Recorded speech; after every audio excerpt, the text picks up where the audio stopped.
Okay. Welcome to another episode of Two Ales and Hockey Tales with Wally. And today I am so excited to have on a 37-year-old from Southgate, Michigan, USA. His hockey journey has taken him to the USA, Slovenia, Italy, and he is a living and playing legend in the old honey hole, Deutschland. He's been running amok since way back in 06-07 when he had the best save percentage in the USHL with the Sioux City Musketeers. He then headed to the old honey hole, Western Michigan, with my Broncos and helped the program turn it around into the perennial contenders they are now. At the end of his senior year, he headed into pro hockey with Idaho Steelheads and promptly showed everyone what's up. In 9 playoff games, had a 1.83 goals against and a 937 save percentage, folks. Confirmed gamer. He mucked around for another year in Idaho before spreading his hockey wings and headed for Olympia Ljubljana in Slovenia and became a Slovenian champion. He then became a champion in Italy, taking down the Italian Super Cup with Pustertal Valpusteria.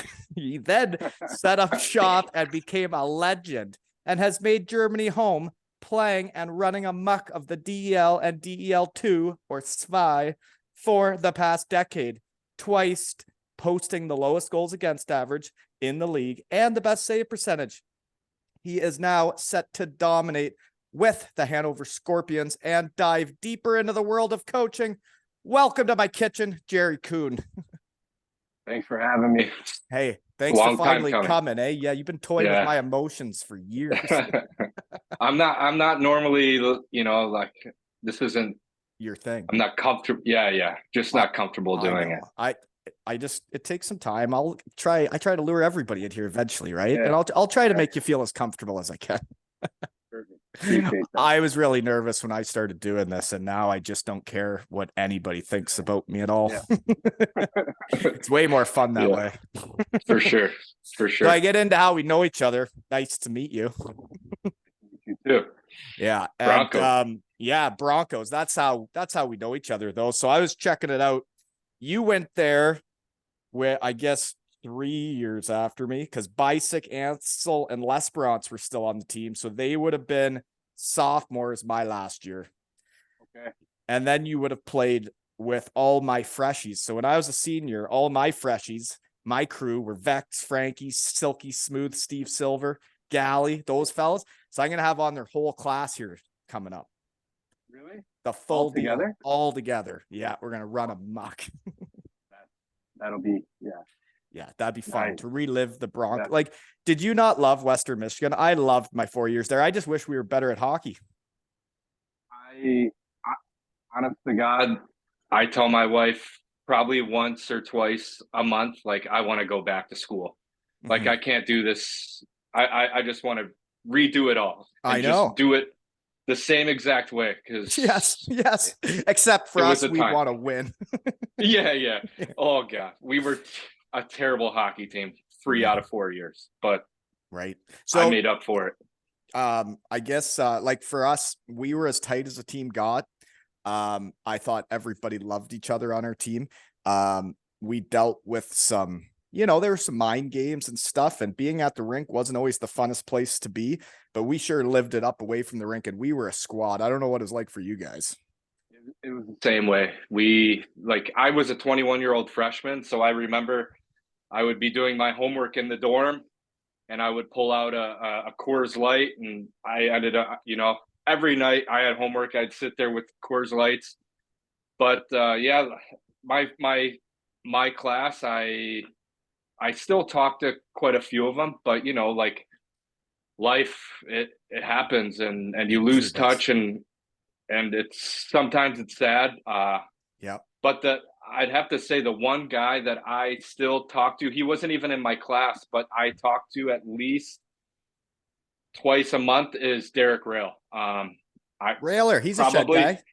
Yeah. I knew him before going to college. I played juniors with him, and then he came to Western, and it's just been great to watch him grow up, and he's a dad and a husband now, and he's he's a good guy. He's a real good coach. He loves what he does. So Uh, yeah, it's well, a lot of that hits home for me. The reason I started this was because I had lost touch with a lot of my buddies.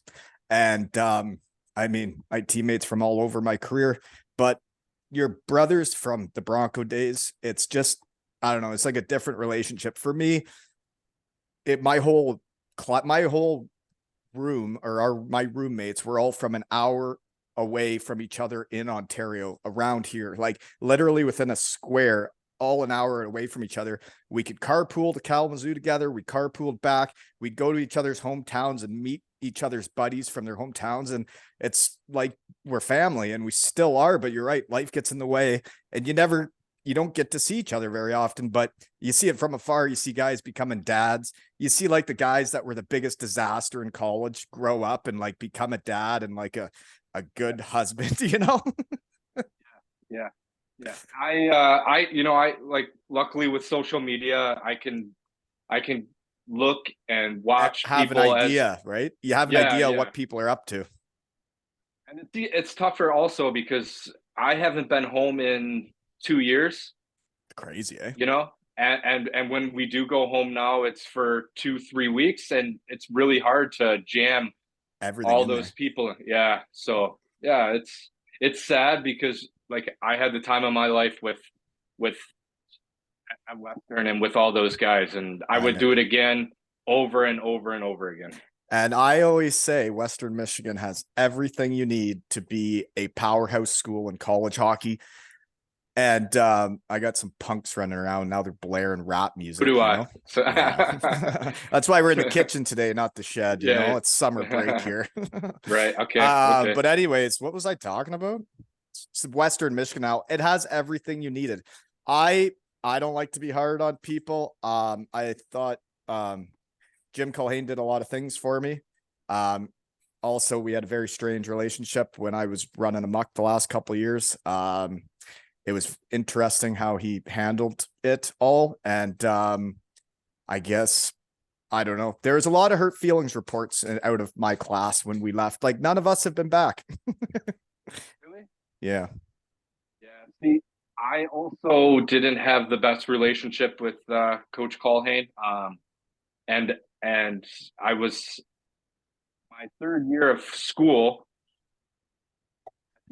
close to the end, I was thinking more about my future away from hockey, and I, like, was looking into internships and stuff like that, and then boom, Jeff Blashill comes along, and he I'm playing hockey now because of Jeff Blashill and Pat Ferschweather.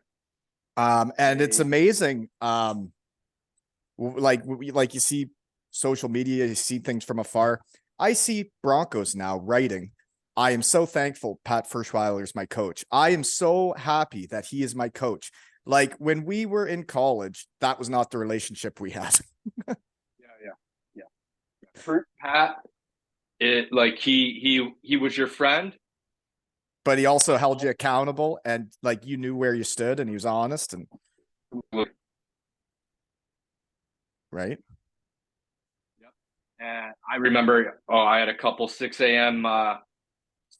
stare sessions with Pat. Like, just, yeah, he pushed me, and he made sure I was ready when the opportunity came my senior year, and I ran away with it. And Mm-hmm. yeah, And now I look at you. still, yeah, yeah, I'm still going. I feel it some days. I'm getting older, but yeah, I'm still pushing through. Wow, I looking at your numbers doesn't look like anything's changed. This past season, I have it written down here: a 9.21 save percentage and a 2.11 goals against, and you were 22-7. Yeah, We had a loaded team. Like, we should have won. We were built to win, and things just didn't work out. Obviously, playoff hockey is a lot different than regular season hockey. it definitely is. And winning, whether you have this loaded team or not, winning isn't easy, whether you're expected to do it or not. But that brings back memories, you saying that, because you're in Kassel, eh? The Huskies. My first year over in Germany, I was with the Landshut Cannibals, and we were not pegged to be at the top. but we went on a playoff heater and went to the finals against the loaded Kassel Huskies, who had a budget that was outrageous. They had former NHL players. They had a squad, and it was best of 5, and we went to game 5 and lost in overtime. Really? Yeah. I mean, yeah, that's playoff hockey's a different creature, that's for sure. And winning and losing are the exact opposite. I still remember that day when they scored that goal, you know? It was awful. Awful. 1 second. Game back on. Anyways, yeah, Kassel, though, that brings back terrible memories for me, just so you know. Awful. Yeah. Whatever. So when we posted you were finally coming on, Marco Mueller reached out. He's been on before. He's my buddy. He was just the little puppy when I played with him back in Bietigheim and Hellbron, and he's a shed guy. He's a dandy. He's become a legend there too, eh? He's been here. This will be his 10th year here in Kassel. 10 years, eh? In the UK, you know what they do for that? They give you a testimonial game, and they're the coolest things in hockey. You get to have back all your favorite teammates of your 10 years. They put on a game, and you get to keep all the money made from the raffles, from everything. You get all the money that player does. Yeah, I don't think they do that here. They definitely don't, because it's happening in Yeah. the UK, and I've been fortunate enough to be invited to a couple, and they are the funnest things going. I could imagine. Just a party, eh? Oh, you bring back all your favorite guys over 10 years, and there's guys that don't play anymore. There's guys that still do, but everybody shows up with a great attitude. Perfect. Yeah. So Marco's going back. So I see you're not, eh? No. The very long story, kind of, you know how Europe is. It's backstabbing and it's gutless, and it's cutthroat. It's yeah. And I had a contract for next year here in Kassel. Last year I signed a 2-year, and yeah, they bought you out, or did they give you some? Yeah, really? Yeah, they had to. It's the law. But so you went. I just hear me out here. 22-7, 921 save percentage, and 2.11 goals against. Huh. I'm not sure what you're supposed to do. Honest to God, the whole season, our German backup goalie got injured in preseason. They panicked. They signed an import goalie. They brought the import goalie in, and so we would play every other game. And yeah, then playoffs started, and we were going back and forth during playoffs. And yeah, and then all of a sudden they decided that playing 3 imports and an import goalie was better than having 4 import players and me in net. So I was actually in the stands the last 2 games of playoffs, watch my team, lose. The worst feeling in the world. And I saw the writing on the wall after that. And so that's bizarre to me, because it's the same in the UK. Is if you can get a domestic or a guy with a pass to be as good as an import, then you get an extra out player, and it's a big deal to have an extra import out. 921 save percentage. It's a German goalie. The thing is, like, and that's, but what's interesting for me, and I bet you're not much different to me. When I was done hockey, when I was done my career, I had some very sour tastes in my mouth. When I went places, I did what was asked of me. We won championships, and then I wasn't asked back. And it's like, what the hell was I supposed to do? You know? And when you have loyalty to a place, and like for myself, I had other places I could have gone, and I stayed loyal and stayed true to a team or two. And then when you don't get paid back for that, it's like, well, this isn't how it's supposed to work in the world, you know? Yeah. And that's how it was here, you know, like we saw my family and I saw our future here, Mm-hmm.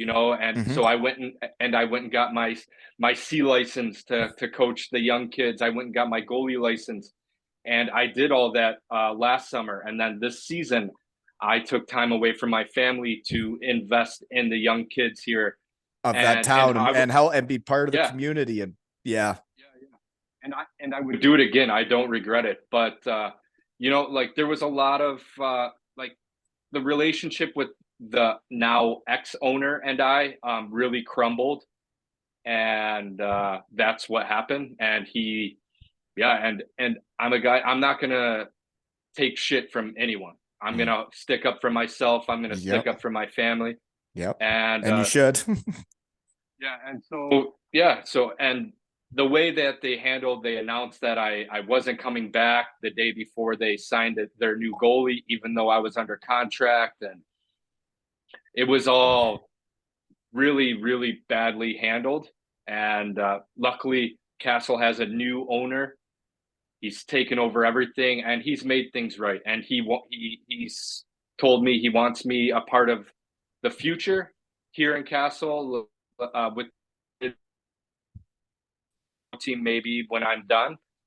So now It's nice we when kind of when fell into things get sorted out, right? And things yeah. look there's because it's I've been through situations like that, and I mean, well, I mean, let's be honest. Last season, I put my name in to coach my son's hockey team around here in a small town, and they didn't give it to me. And it was what it was. But then the guy didn't even want me to help, and it's like you don't even want me to help these kids. I played like professionally, not to toot my own horn, but like I played professionally for 10 years.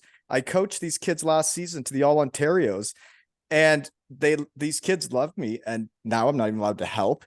And it's nice that I got that all sorted out too, right? Yeah. Yeah. But that's you can't control people. I've learned that Yeah. like you can't control people.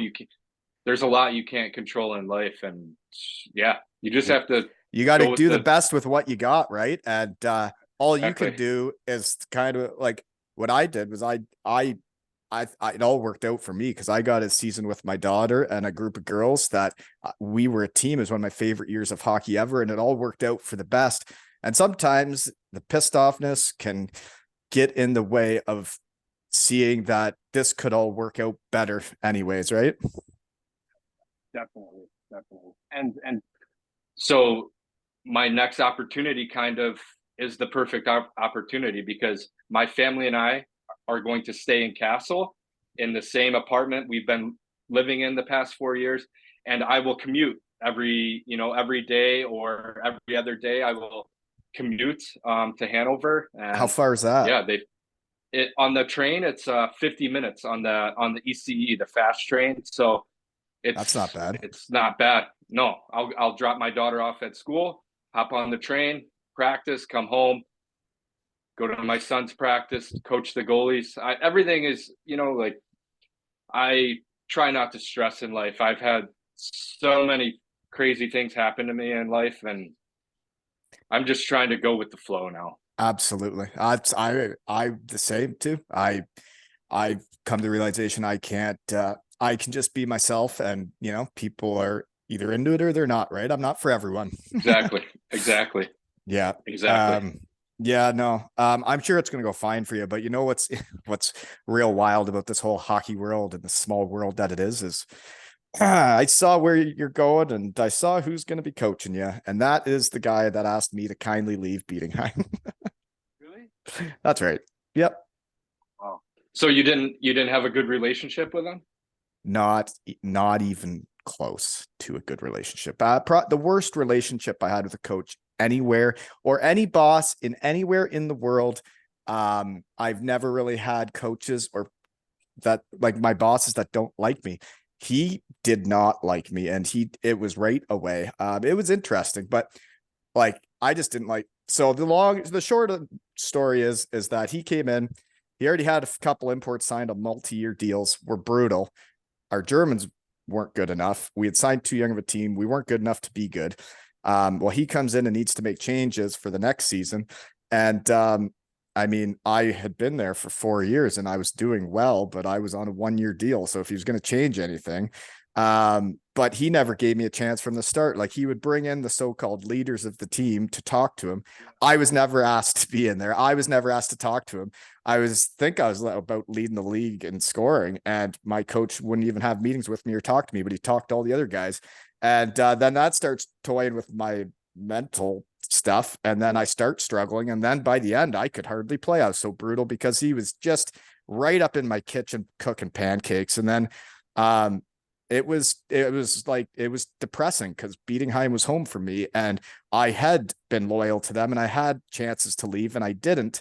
And then when they bring in a new coach and it's his decisions, then the loyalty's gone, you know?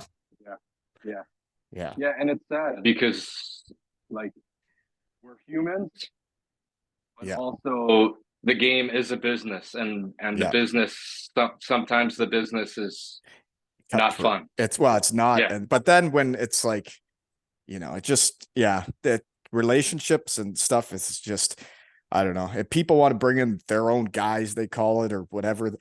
But anywho, so he's coaching in Hanover. So that's a cool barn though, eh? It's a tough barn. It's a tough barn, but if you're the home team, like I don't think I scored a goal in that arena. Played there a lot. They were never a top team, but I could not score there. But it's a sweet old German barn. Yeah. It's character, like the GM / owner of the team. He's a big biker dude. It's just, I felt really comfortable meeting him, and right away, like, I'm from Detroit. I'm downriver guy, Mm-hmm. and it just felt right. They're my kind of people. Right. So, and like we say, things always work out sometimes for a reason, right? And you want to be around people that are your type of people. When I won the championship in Denmark and I finished second league in scoring and they didn't want me back, and I start thinking, am I the bad guy in the room? Am I like the cancer in the room? Am I like a problem when they don't ask you back after something like that? And then I go to Cardiff and I meet the fans, I meet the owners, I meet the GM, I meet the coach, and I'm like, well, the teammates, it's like, well, these are my type of people, Yeah. So I'm sure you're going to have a great time there. I know I always enjoyed playing there, even if it was hard and I never scored. I still liked it. Well, they're building a wagon too. We've got, so they're trying to get up to the second league then. If you guys win the third league, you go up. So they're putting together a squad. Yeah. They're spending the money, and it'll be fun. We'll win a lot of games. But like last year they won a ton too, but then playoffs come, it's a whole different story. Well, it sure is. And then when you get out to instead of regular season, when you're playing the same team over and over, the adjustments coaches make, the adjustments players make, if one team can make the adjustments before the other team, or if they just play tougher and play with more balls, right? Absolutely. Well, anyways, where and what are you doing now? I guess you're in Kassel, and you're coaching kids now, right? Because I love coaching. Yeah. So, like, how hockey is here in Europe. In Germany, there isn't any ice. Like, once the season is over, they take out the ice, and that's it. You do summer training. You go to the rink, meet up with the teams, and you just run them through some workouts, and they play stick floor hockey. But luckily we have a small little rink here. It's around 15-20 minutes away, and so I still get to go out and work with the goalies mostly on the weekend. The kids are still in school here. Is it like in a little, almost like a shed type deal? Like it's like in a little building, and it's just like maybe not even a third of a rink? No, it was an old tennis hall. Okay. And so it's the offensive zone and the D zone are almost the normal size, but the neutral zone is tiny.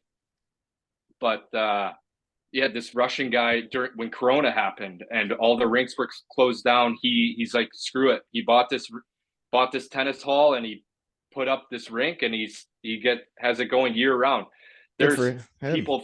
people from all over Germany Because come there's on no the other ice.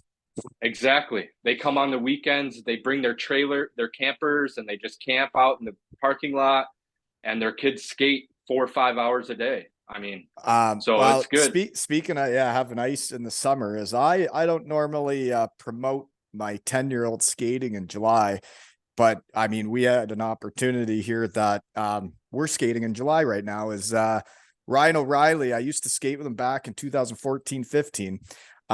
Hadn't skated with him since. The only time I'd really seen him was when he brought the cup back to that arena. I brought my family, stood in line with everybody else, got the family photo with him with all the trophies he had won. But I had skated with him a few years before that. And then I saw him last summer with Doughty, and they're out there, just the two of them. And the way we had met was I was out on that ice skating by myself, and it was so miserable. It was so boring. I didn't know what to do when I was out on the ice. And then 8 years later, he's got no one to skate with. He has no one with my skill set that can move pucks where he needs them. So I just reached out to him. I'm like, hey, man, if you need a guy to move pucks and put them where you want and help you with do stuff, I'm 30 minutes away. And it's worked out great. I've been out there twice. The first day we went one-on-one for an hour and a half of just working on stuff, doing skill stuff. And I said I wanted to learn for coaching these kids next year. And he was explaining why we were doing each drill, what he was working on. And he was saying he works with Adam Oates and telling me what kind of techniques they work on and stuff. And like, I learned a lot in an hour and a half working with him. And then the next day he was nice enough to let my kid come out, and to see like a future Hall of Famer and your 10-year-old doing drills together. I tell you, that's a win for a dad. Yeah, for sure. That's an incredible experience for your son. And It's for me, unbelievable. Yeah. yeah. I thought it was cool. I'm such a super fan. Yeah. What a jock Yeah. sniffer I am. I try not to do that. But then what's cool is like how I came back here and started the real world, started a job, started sitting at an office for 40 hours a week. And I had a very hard time with it, a very difficult time. And then I've worked my way up that like now I'm like the coach of the team, and I feel like I'm running a team kind of like hockey. And when I told our CEO about this opportunity, and I said, he's only here for another week or two, but like he's skating middle of the day, and he's like, I'll get you back. He's like, you'll owe me a favor now. When I ask you to do something, I'll just bring up O'Reilly. And he's like, you go ahead. So like tomorrow, middle of the day, my company is fully aware I am going to help Ryan O'Reilly, and they're good with that. And it means the world. So then when they ask me to jump, I'll say, well, how high do you want me to jump? Right. Exactly. Yeah. That's unreal. And that's people helping people, and they know I got their back and they got my back. So it's all good. Right. That's hockey. Right. That's the way it's supposed to work. Yeah. So anyways, coaching's fun though, eh? And you're doing that with goalies mainly? Yeah. Mostly the youth program here. I'm the goalie coach. So during the season, it's Monday, Tuesdays. I have goalie sessions, like 2 different goalie sessions. And then on like Wednesdays, Thursdays, I'll go out with the under 20 team or the under 17 team. But I also like to I also work with my son's team with the U7s. Just they're so fun. Oh yeah. You know, like they make me smile, like and I know German, but I'm not fluent. And Du these kannst kids sprechen come ein up to me. bisschen Deutsch? Ein bisschen. Yeah. But ich vergessen viel, aber ich kann sprechen ein bisschen auch. Yeah. It's the toughest. It's so hard to learn. And I really didn't start learning and like doing it until like over a year ago. It's been like a year of me every day sitting down 20 minutes German. Yeah. Because I finally realized, I think, that this is home for us at least until my son can go play like AAA hockey when he's like 14. And is he a player? Is he a goalie? He's going to end up a goalie. I think right now, my dad told me when I'm the best skater, that's when I can go into the net. So that's what I'm preaching to him. So, but I think he's going to be a goalie. Right now in the summer, he's outside kicking the soccer ball. But in the wintertime, I'm shooting pucks at him in the house. Yeah. He doesn't want to do anything else but play goalie. So Right. Yeah. And dads know what their kids want to. Yeah. and I could see, like, I coach there's a couple U7 goalies. I watch them, and then I watch my son Yeah. in the house, and I'm like, okay, you're already better than those little guys, and Yeah. you're not even. So I know it's coming. It's coming. Mhm. I'm prepared. We've got all the gear already. He's got all the gear, so it's just a Well, matter of time. speaking of all that, as I got what we should talk about though is in Germany after games, after wins, like you've been able to take your kids out on the ice. I've seen pictures of it. We had never met, but when I see dads out on the ice with their kids after wins, it's like that's the stuff I cherish from my career, you know? Absolutely. That's since the day I came over here, and I had my daughter in Bremerhaven. She was, God, not even 3 months old, and she was on the ice, and I still have the picture framed in my living room. Yeah. Her first time on the ice, and now, like, they live for that. They live for the Friday night win, and they stay up late, and they get to go on the ice, and waving to all the people. And how old are they It's now? My daughter just turned 8, and my son is 5. He'll be 6 in November. So it's nice that you're still playing and that they'll probably be able to remember that because for my kids, my daughter was too young when my knee went, and my son, we moved back when he was 3. So like the odd time he'll have like a flash and be like, hey, was it like this in Cardiff? But like what's neat about all the technology and all this shit is there is some good out of it. Is the memories you get. Like people put on YouTube videos of my son ripping around on the Cardiff ice after wins.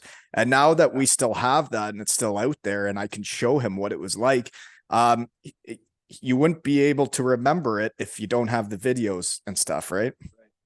For sure. But your Sure. kids I will know. remember it. They're old enough. And like, isn't it weird some of the shit you do after wins in Germany? You ever done the snake where you got to hold on to the guy's heels in front of you and then Yeah. you go on your The hands and weirdest. knees? It's like yeah. I find that It's one to be weird. I don't like that one. It's almost like the fans are bullying you into acting like donkeys. Yeah. Yeah. I This year I didn't partake in the caterpillar at all. Not this year. I never wanted Being the to. oldest. The Yeah. caterpillar, that's what I guess it's called. It is so Yeah. stupid. Stop making it. Stop making hockey players do that, Germany. Okay. Yeah, so like Yeah. it's interesting all the memories that come back because then we ended up winning at Bietigheim, and actually I was so pissed off with how it all ended with Bietigheim. I had never watched the videos of us winning and stuff since the year we had won it. Bad taste in my mouth, right? And then now that I've talked all this out and I feel better about everything, and I'm now I guess happy with my accomplishments instead of the alternative of being pissed off about everything. I saw after we won. Like we win the championship in Germany and we got a real trophy we could be skating around with, and we're doing the flipping caterpillar.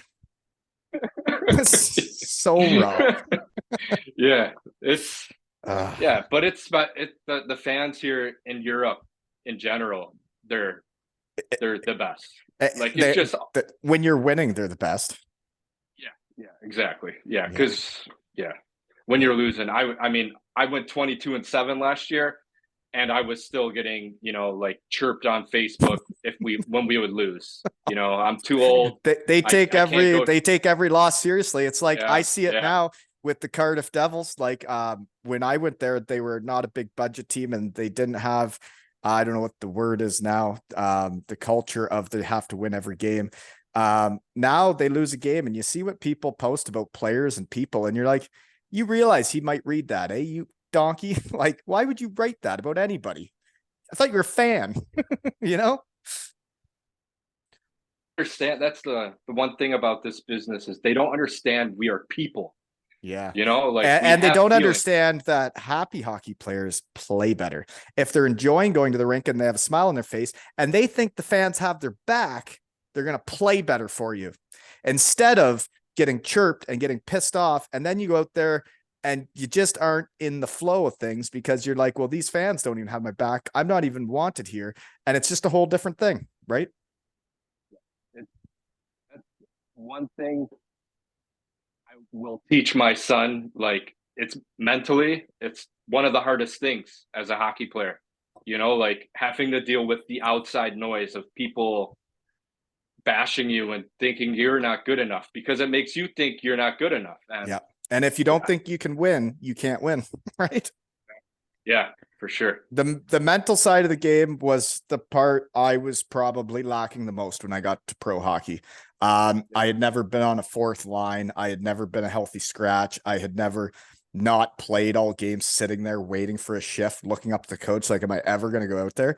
I had never been through any of that. And when it happened to me, when I got to the AHL, I did not adapt at all, really. I was like, well, what? I guess if this is what they want me to do, I'll just go out and fight someone. And it's like, well, you're not a fighter. Like, what are you doing? you know? Yeah, it's tough to transition from being the star, and I dealt with it going to Western because I didn't really do my homework when I went to Western. I didn't know Riley Guild had just come in and became a stud for the program. Right. I didn't know that, and I came in, and my first 3 years at Western, I played You're maybe backing up. 25 games. Yeah, Yeah. and I didn't know how to handle it, and so I partied. Right. Yeah. Yeah. It was like when we went to Western Michigan, and like, I don't know, I did everything I could for that program. I played as hard as I could every single game. And then, like, when they would, it was, I don't know what it got like, because you were there when the coaching change happened. My senior year, it was going to the rink was the worst part of our days. And hockey players should be going to the rink thinking that's the most fun time of the day. Yeah. My freshman year, we were actually a decent team, and I'm pretty sure we made playoffs that year. So it was okay. Second year comes around, and we were in a tough spot. Like, we were real bad. Then my junior year, we were probably the worst team in all of college hockey, and it was miserable. Oh, Absolutely miserable. yeah. I Oh, yeah. Yeah. Yeah, we finished, I think, 11th out of 12 my senior year. And it's tough, like, because winning and being in finals and going deep, it gives people opportunities, it gets people places. And it's like those teams that suck, nobody goes anywhere. And to see what Broncos are doing nowadays, like, there's like 4 or 5 of them signing show deals every year. And to think about it, you see freshmen signing, you see sophomore signing, and I know their coaches now have their back and are trying to promote them because they'll bring in another guy and do the same thing with the next guy. Where when I was there, and I try not to say negative things, but I was leading the nation scoring coming up to Christmas, and they instructed me to not get a family advisor, an agent to help me. And I listened to my coaches, and then come the end of the season, I'm like, what am I doing? Why am I waiting? And then I finally go with the guy I should have gone with. And he says, well, nobody's been coming out to watch you. Nobody's been checking you out because you never had an agent getting them to.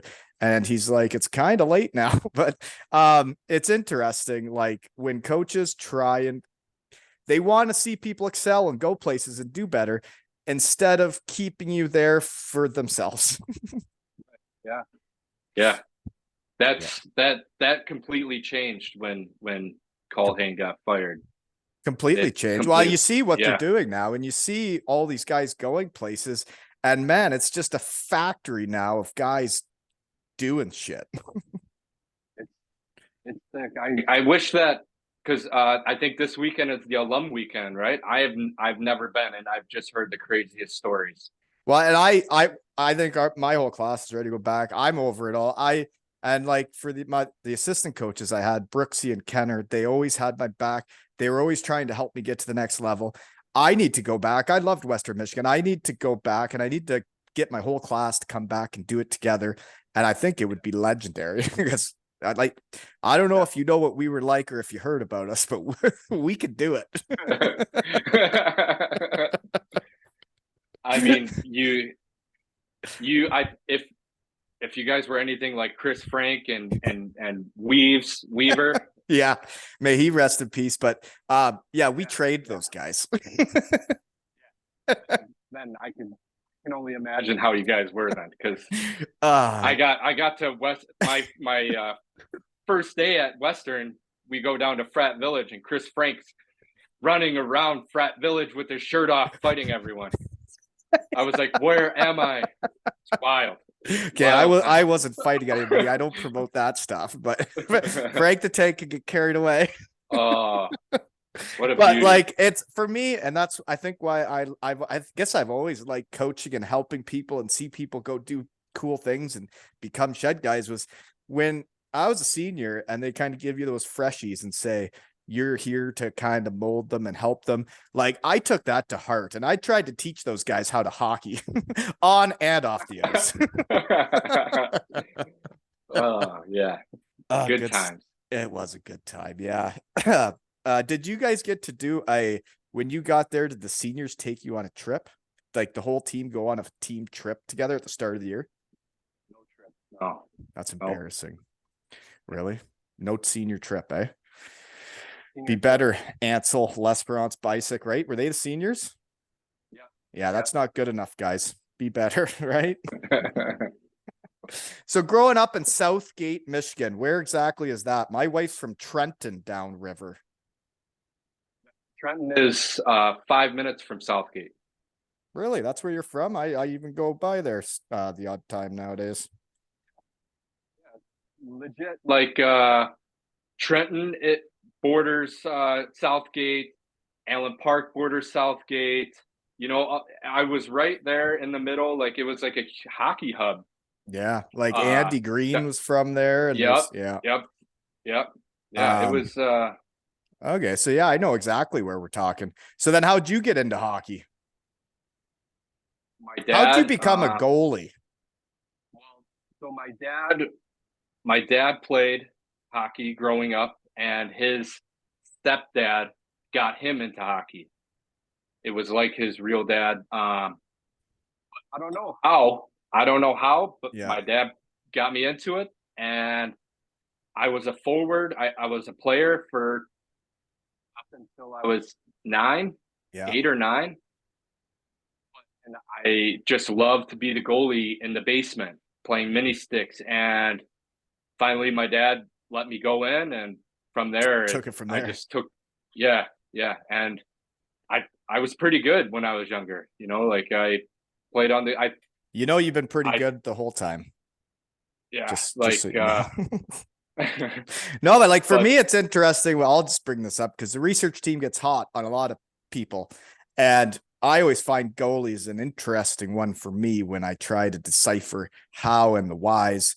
You had well over 900 save percentage, like every year, like well over. And there's guys that get shots and go places and get opportunities over and over again that when you look at their numbers, they're not even good. Like I understand the guy might be 6'6" and move well, but isn't it about actually stopping the pucks? I think so. Yeah, you would think so. But it's all politics too, you know. Well, like, and yeah, like and what the part I never liked about hockey is like when these NHL scouts see a kid that's 17 and they're like, look at this guy. But that in the next 3 years, he stopped getting better, and all these other guys kept getting better. And you're gonna keep going back to that guy over these guys? It doesn't make any sense. I know it sucks. It does. Like, but I'm a smaller guy, and growing up, I was real small also, and I never, you know, I never really got that opportunity. And then I had a really good junior career in the USHL, and I went to Western. Probably at the time, probably wasn't the place I should have went. If I would have done my homework, I probably wouldn't have gone there because of Gil being there already. Yeah. And so that was 3 years that I sat on the bench when I had other opportunities. And at that age, you want to be playing. Practice is awesome in college and everybody's really good, but you get to show your shit to people at games. Yeah. And so I messed up in that part, not playing, not being able to play for my first 3 years of college. And then and during that time, I didn't get better. I got worse for sure. You know, like Well, and because it would be mentally too, right? And like you said, you yeah, partied, but it's like I know what it's like. It's like the pride of you and how bad you want to be a hockey guy and how bad you want to be the guy in net, how bad you want to be playing the games. Like guys in college that get health bombed and aren't playing or backing up, like they take it so hard because they want to do it so bad, right? exactly. And growing up, you are the guy on the team. You know, like Yep. before college, you're the man before college, and then you get there and you have 25 man of the men from their teams Yeah. together. Oh yeah. So When you it first was get to tough. NCAA, like when I first got to the Broncos, and it's like the first time you get the really nice equipment, the really nice sticks, everything's so it's better than pro. You get everything you could ever imagine. And then you get out there and like for me, I was 18 years old and you get out there with some guys that are 22, 23 years old and they're men and everybody can play. I remember I got to school. Number one, when I got to school, I had never really worked out. I was probably 160 pounds soaking wet. And all of a sudden, I'm living on my own. I have an unlimited meal plan. I gained 25 pounds at my freshman year. The freshman 25. That's a real thing at the Oh God. Burnhams. That's a real thing at the Burnhams. Yeah. Oh, I go downstairs and crush French fries with like nacho cheese Yeah. all the time. Yeah. Oh, Yeah. You know what's oh funny God. is we had never met and I was curious what we may talk about. But that cafeteria at the Burnhams, we got to talk about this Oh. thing because the cheese sauce machine, my roommate, Yonce Reed Yancey, the Yonce he had a thing for that cheese machine. I tell you, he attacked it. But they get you up at 6 a.m. and they make you work out like you've never worked out in your life. And they get you to the point of breaking. And then they're like, okay, buffet's over there. I didn't have a stop. I just kept going. Well, and then What a when time. we got chatting with the gals that like ran the kitchen, then they'd make eggs to order too, right? And Yeah. yeah, there's some nice things down there. But the freshman 25 was a real thing. And what was weird is how much you'd work out and exercise and you could still get fatter. Oh yeah. Yeah. Okay, Yep. here's a cutting edge question. Do you have a favorite night of being a Bronco? Yeah. My senior year, we lived at I think it was called the Arbs, right across the street from campus, the Arboretums. Yeah. And we had our Yeah. senior we had our senior party and we were the seniors. And we planned this huge party and it started raining. So we got probably 4 big tarps and we made this tent. Like it was the craziest party Is that I not was ever. Chris Frank's involved in that? Yeah. Yeah, yeah. He brought Was that it up when was he came on. He brought that party up Yeah. when he came on. And I think he said that you guys were supposed to do a senior trip that weekend and it got canceled because of rain. Yeah. And that's why Yeah. you never had one, because I tell you, those trips are some of my favorite things ever in college. We would go camping and all sorts of stuff, and it would be wild. And that would be Frank the Tank doing it when he's a senior for the freshies, just like we did it for him. Yep. Oh man, that was and people from people were just stopping and just hanging out. It was like over 200 people coming in and out of there. I remember just sitting around playing beer darts. Oh yeah, talk dirty to me. I Talk dirty to me. Beer darts. Do you know Yeah, I've never guys. felt more like me than playing beer darts with a bunch of people.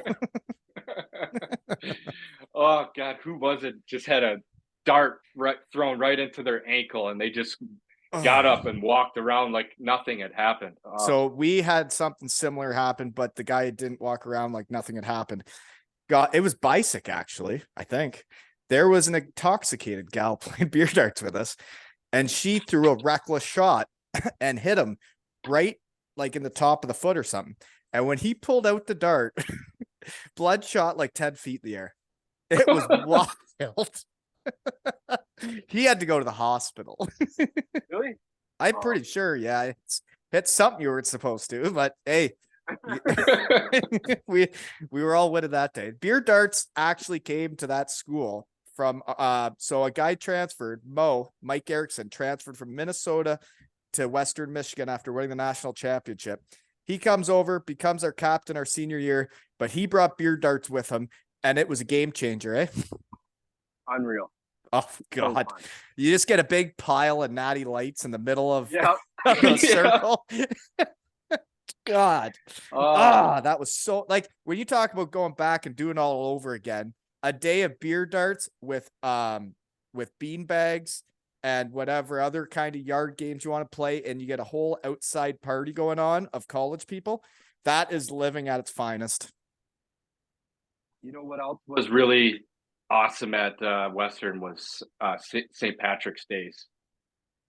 Well, that's because you've just been put out first round every year. Yes. Usually they're not supposed to be fun because you're still hockey players. Yeah, not at Western. No, you can run amok because that is the 2-week grace period before Jammer is going to jam everybody up. When you got put out, Oberon Day, did you have Oberon Day there? When Oberon was a big thing, but I don't remember a day about it. Yeah, like Oberon Day, we had Oberon Day, and we would go to the grotto at 9 a.m. and they do like, another fun day. Did you guys I had have a lot bowl? of fun days. We would go bowling, yeah, but we would always go bowling during that Christmas break time. You'd go stay in the hotel, and so you were staying in so that hotel during the breaks, because I remember back in the Christmas breaks, they had us stay in like the other side of Kalamazoo, not that one by the bowling alley. But when we would go there, Mike Jarmuth, who was a guy I learned from at Western Michigan, we would go bowling on Wednesdays and Thursdays at that Holiday Inn bowling, and it was $5 pitchers or 50-cent beers or something. It was wild. Wednesdays and Thursdays in the spring semester did not get us in shape. Yeah, you work out all week just to party. Bowling there's so much fun happened at Western Michigan, and I'm happy that they are the contenders they should be. You know, the special spot, and it's really awesome to see like how much, even when Andy Murray got there, like he also did a really great job, but what Pat is doing, guys want to go there, like now that's a destination. People are like, Western Michigan's the place to go, and coaching matters. Who your coach is and how they teach people how to hockey. If you're ready for pro hockey when you get there, it is a much better feeling than not being prepared. Definitely. Yeah. And like when you know how a coach has coached guys, and the character those kids are going to have, and then they're like, pro guys are going to take Furch's what he says about a player to heart, and like if he promotes players, they're going to go places. It's nice when coaches have your back. Yeah. Mm-hmm. Yeah. What was your favorite bar at Western Michigan? The Grotto. See, that came after me. I heard the Grotto. I think it might be the old tap room. Could be. Was it the Y bar before that? No, the Y bar was on the other side of those, like it was like a strip mall, right? Where Pita Pit was and stuff. Yeah. So that all went up while we were there. That wasn't there when I first got there. Yeah, so Grotto was like, our apartments were 10 minutes from Grotto, and yeah, I spent a lot of money there. I had my own bar stool there. Really? That's legendary stuff. They like, I even when I was playing my senior year, Thursday night, I like mentally, if I like was just staying up all night thinking about the game the night before, I was trash. So I would just be a regular student. I would go out on Thursday nights, have a couple beers, sit at Grotto till 1, go home, sleep, go to pregame skate, class, do all that. And I got to know, like, I dated a bartender from there. I met a lot of people. All the bartenders knew who I was. That And was your spot. yeah, yeah, that was my spot. You should have seen the tap room. You would have loved the tap room. It was college hockey at its finest.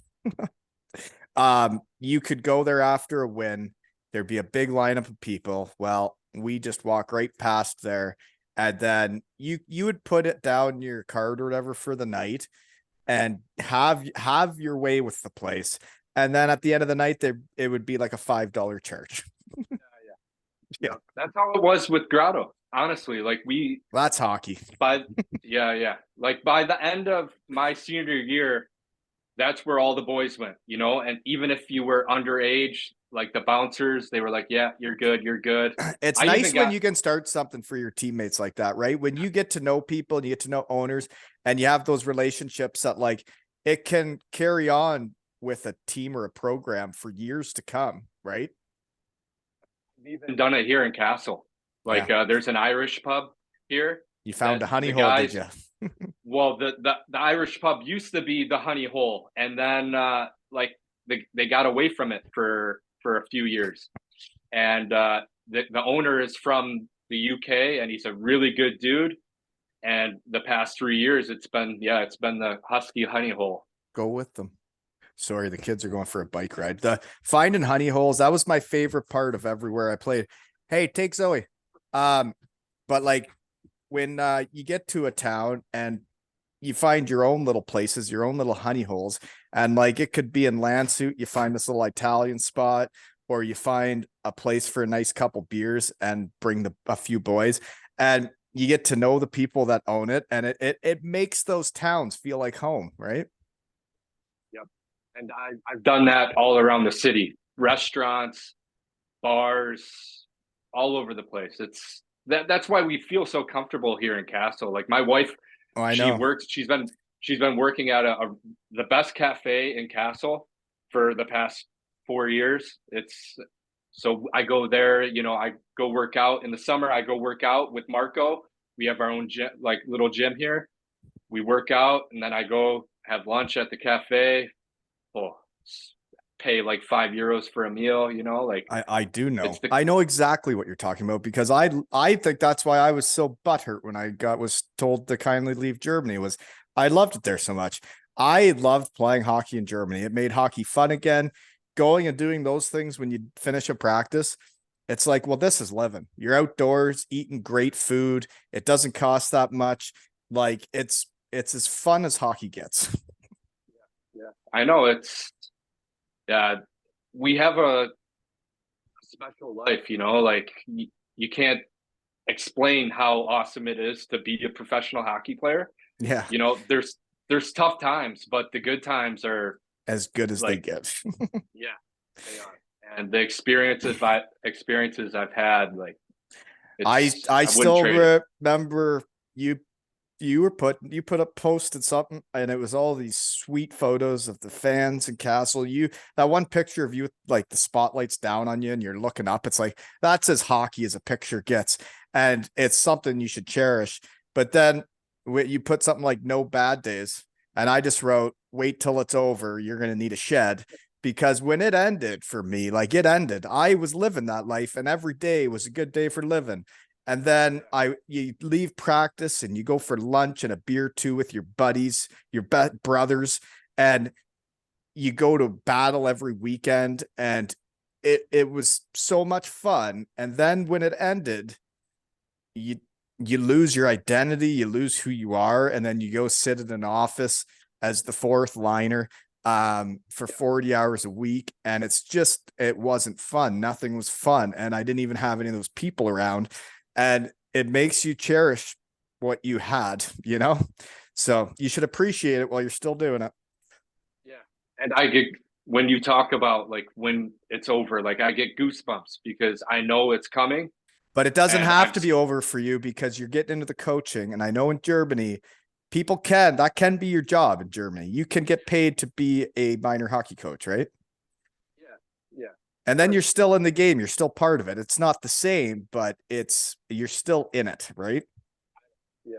Yeah. But it's still, it makes, I'm scared shitless, to be honest, of the future. Honestly, It's I just, was too. You're hitting home there because I remember I did the MBA in Cardiff, and then it was so busy with kids and doing the masters in a year. We were like, let's play one more year for fun and enjoy being a hockey player for 1 year with the kids before we shut it down. And it was like the thought of like, if my knee wouldn't have gone, I don't think there's any chance in the world I would have actually stopped playing because you can keep doing it. They're going to pay you more to be a hockey player than the alternative. And it's tough because the further you go down that road, it does have to come to an end someday, right? and it makes it harder to quit the more you go. And the Right? deeper you get into it, and then all your buddies at home that have started their careers in their mid 20s and are now like way up there in their companies. And then you're like, well, what am I going to do now? I know it's scary. But Well, if like, you have a passion for the coaching and you seem like the hockey guy I know, I would just dive right into the coaching and see if you can lock down one of those spots that like you're coaching the kids in Kassel and make that your job, right? Because that for me, if I could get paid coaching kids, it's like that's what I love to do. That's what my passion is. Teaching them how to be little shed guys and shed gals is like there's moments where you see them interact with each other and you're like, you guys are good teammates now. You guys love each other now. You guys would do anything for each other now. And when you see it happen, you're like, that's the best thing ever. To think you could get paid to do that, you know? yeah, I know. Yeah. It just for me, it makes me nervous because I don't know. Being and being over in a different country, I know that I could go home and I could start coaching and I could start making money right away. My best buddy Cody Lample, We haven't his even talked about him partner, yet. yeah, his partner Zaba, like he's messaged me quite a few times, like, hey, when you're ready, come home. You have a job, So And that's awesome to have opportunities, right? yeah, for sure. So yeah, it's Uh, just but it's the way one person put it for me when this was a fellow that was like playing in the Southern Pro League that then didn't have a contract anymore. And he was telling me about the day he was standing there at his car when he was been released and then hockey was officially over for him. And he was like, the anxiety that comes with it, it comes at a different stage of everybody's life. I always say people play hockey for as long as how good they are. The better you are, the longer you're going to play because you're still going to get opportunities that make sense to do it. And it's a very, very hard time in life. When I was on the plane back from Germany to Canada with two little kids, an American wife that can't work in Canada, no work experience, no job, and it was like, so game on, It was as big of a cliffs ever looked to climb. yeah. And you have all that pressure too, right? Because you have your wife and your kids, and you have to take care of them. Yeah. And you've been living the life we've been living, and you've been giving them all these incredible opportunities in life. And then all of a sudden it stops. Yeah. and, and then you got to do something else. And but then you climb that hill, and then, and you're going to do awesome at whatever you do, because I think if you can become world class at one thing, you can at the next thing. Then there's a day, it could be 7 years later, where like, you're doing a good job and they appreciate you, that you can say, hey, I want to go help Ryan O'Reilly Tuesday at 1:00, and sorry, I'm going. And they let you. Yeah. And then you know that you're out the other side. Yeah.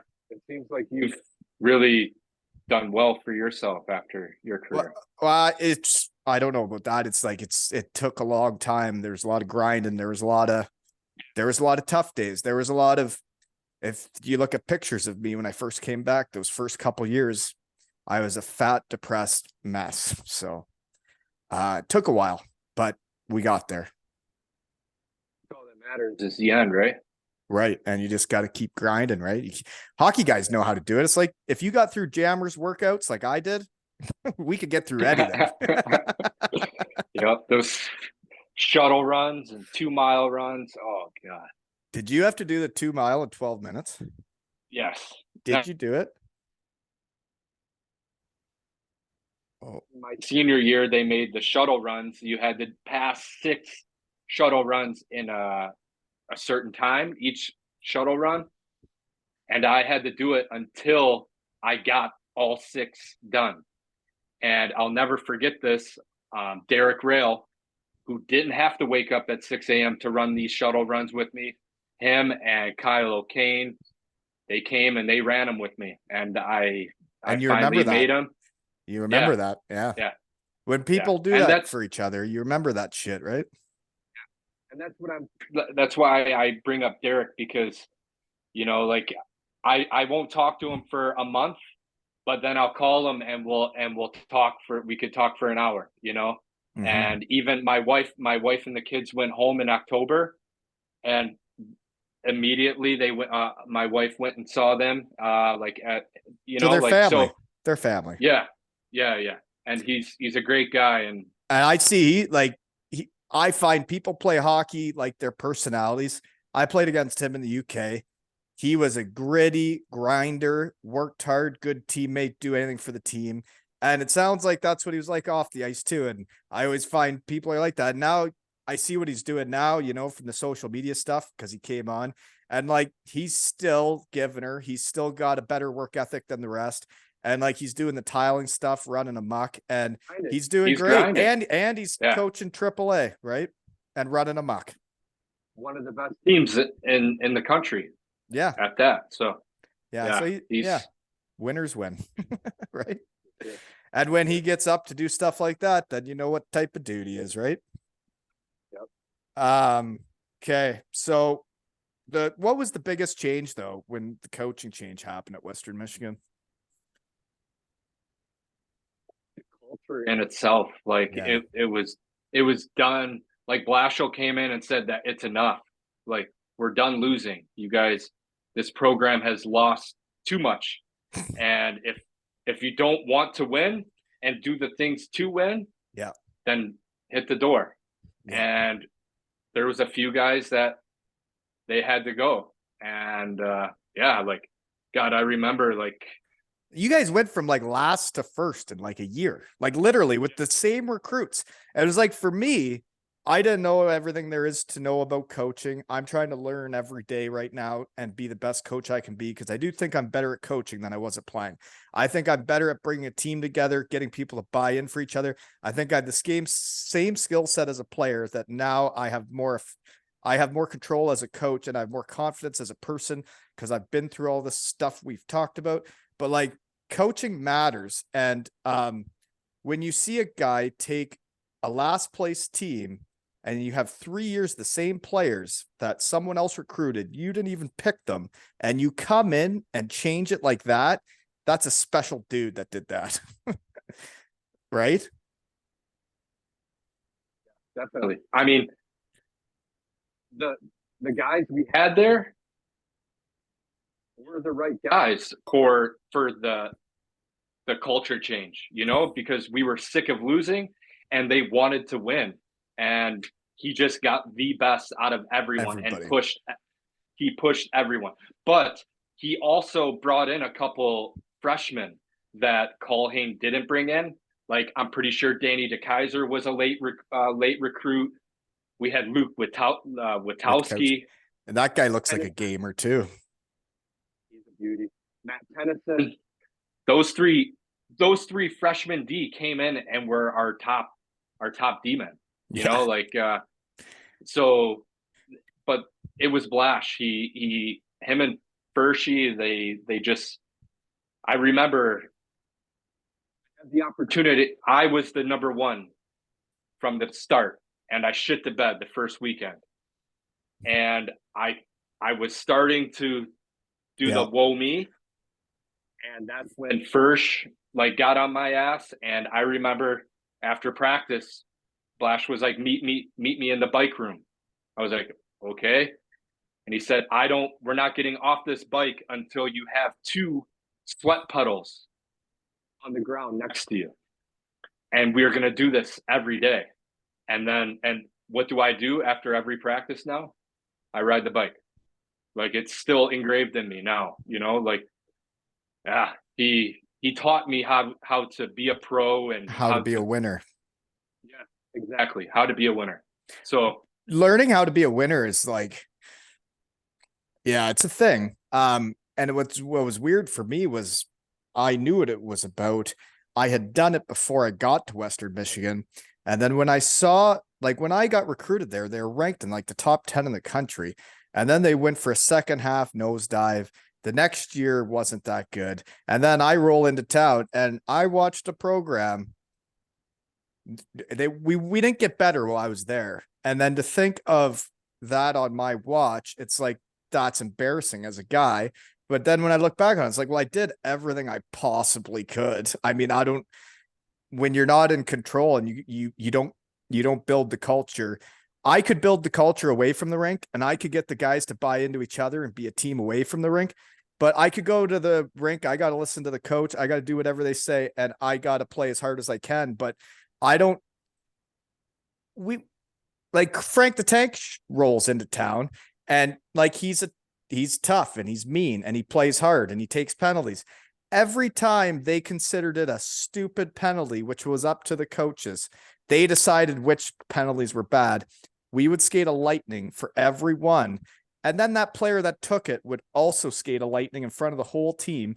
And that would be our Tuesday practice. We'd have puke buckets on the ice. And it was not, I would have done things differently. Yeah. That's old school. I mean, that's old school mentality, number one. And number two, that's why he wasn't very successful. Right. But like, and he did do a lot for me. And I mean, he played me in every position. And I mean, like, there's a time where on a 5-on-3 that the other guy up top wasn't allowed to shoot. He was only allowed to pass. It's like, well, that's cool. So I'm the only one allowed to shoot on a 5-on-3. Okay. I'm into it. Hey, but that's why you were leading the nation in points. So that's right. Fine. So like, I can't say all negative things. Right. Yeah.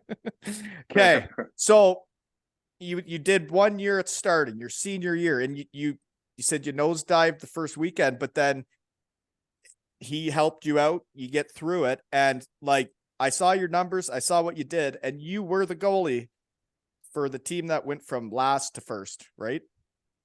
Yeah. Mm-hmm. And like, I was like big man on campus.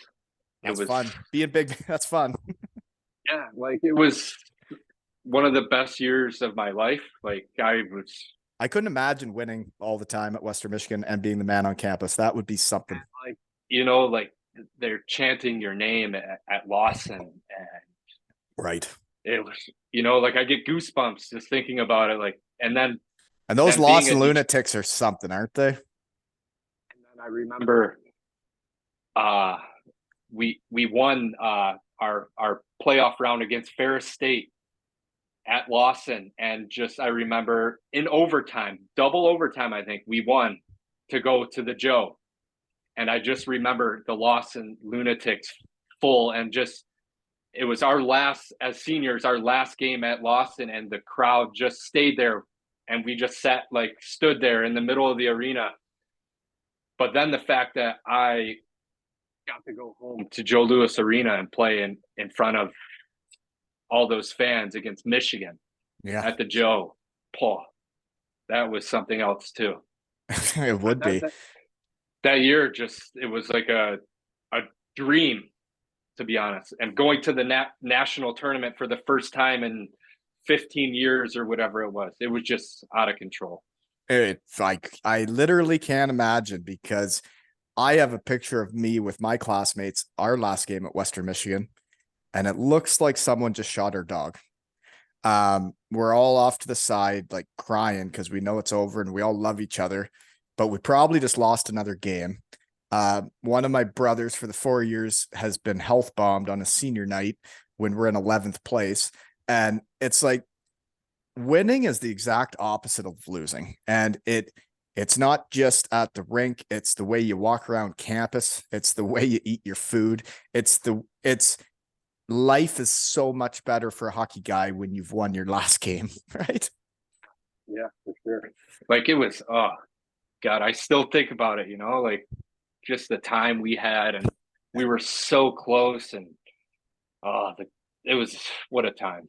And so you guys were from last to finishing first or whatever it was. You guys went to the finals of the CCHA, right? I remember watching it I would have been near Trenton. I remember watching Western Michigan play in the finals the first year with a new coach.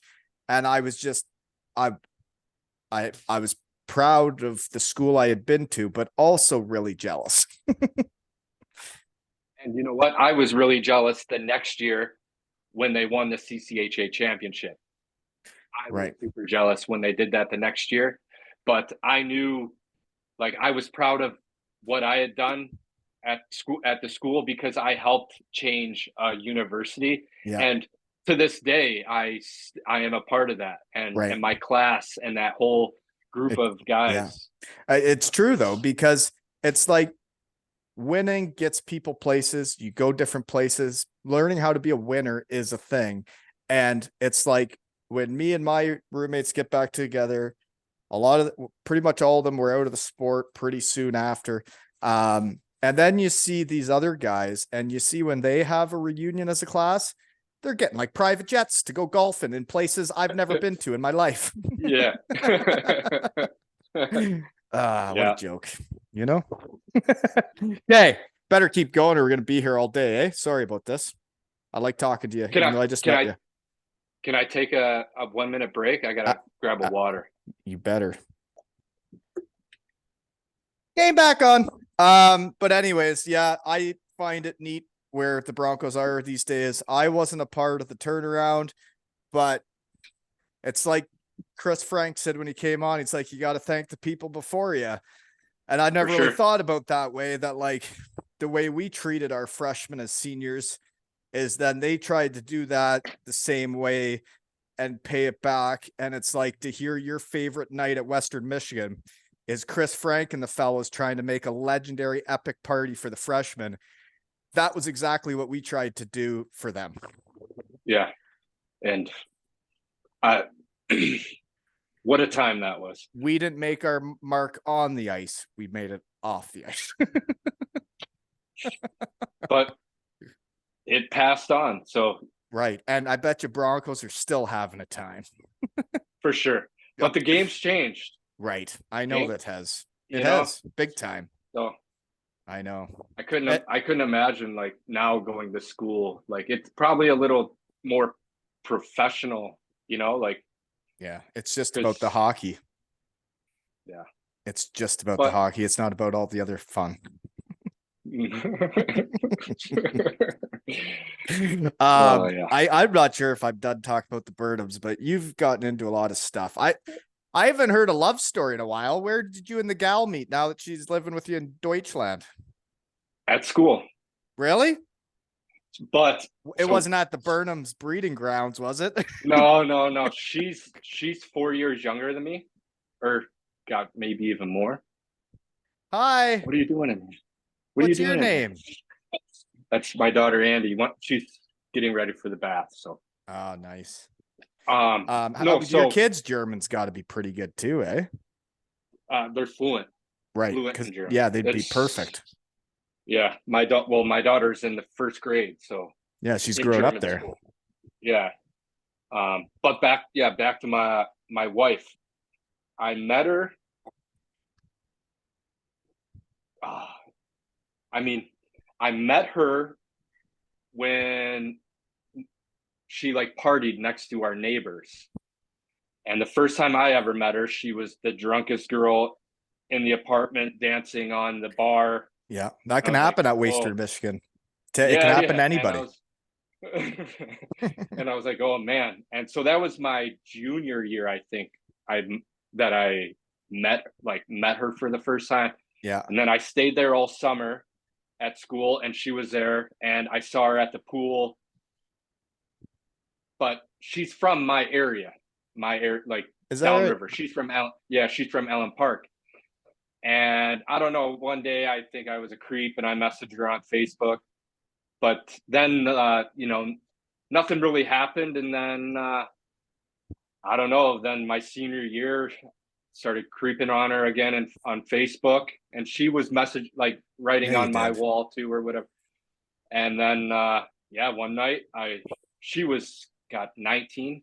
And one night I was like, hey, I'm at Grotto. Meet me up there. And she was already drunk, and I got her in, like through the bouncer I knew, got her in. Big time. And Big time play. and I ordered her a drink, rum and Coke. And I go, here you go. I said, cheers. She took a sip. She's like, oh, you want to go home? I was like, sure, let's go. And yeah, that was it. Yeah. Sold. That was it. So and from there, everybody's got different stories of how it all works out, because the hockey world's a very strange one. If she would have been at school for a long time after then, you would have been gone and doing other things. And so when do you guys when does she actually like move with you? the next year. She wasn't even going to Western. She was going to Oh. KVCC, the community college. Ah. Yeah, and so I signed actually an American League deal with Connecticut. And I said, hey, you can come with me. You can go to school online and come with me if you want. She's like, yep, let's go. And And then so then you went to Idaho, right? Or well, I signed with Connecticut. They sent me to Greenville after camp, and I was there with a beauty of a coach, not really, Dean Stork. I don't know And him. yeah, he wasn't my favorite. And I think 2 weeks into the season, he panicked and brought in a different goalie. And I knew he was doing that. And he was really known for sending American League guys down to the Central League. And I said, no chance am I doing that. So I called Hardy Sauter, who was the coach in Idaho, who I had the year before at the end. Yeah. I said, hey, I'm about to get reassigned to the Central League. You guys need a goalie? Hardy's like, yep. Yep. And he's like, how soon can you be here? And legit, Amanda and I went home to our apartment, packed up our car. I had a Ford Fusion. We packed it with everything, And drove gone. across, gone. That's how it works in hockey. When it's time to go, it's time to go. Yeah. Yeah.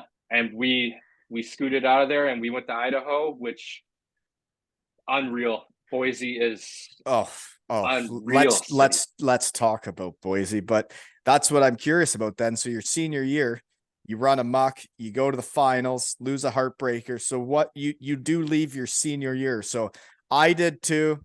I did it wrong. I didn't do it right. I should have been better.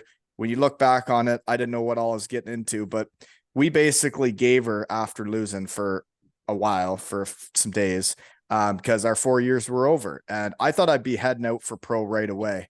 And then it just kept not happening. And then all of a sudden it's been 2 weeks. I haven't skated, haven't been doing things right. And then all of a sudden I'm going to the biggest trout of my life.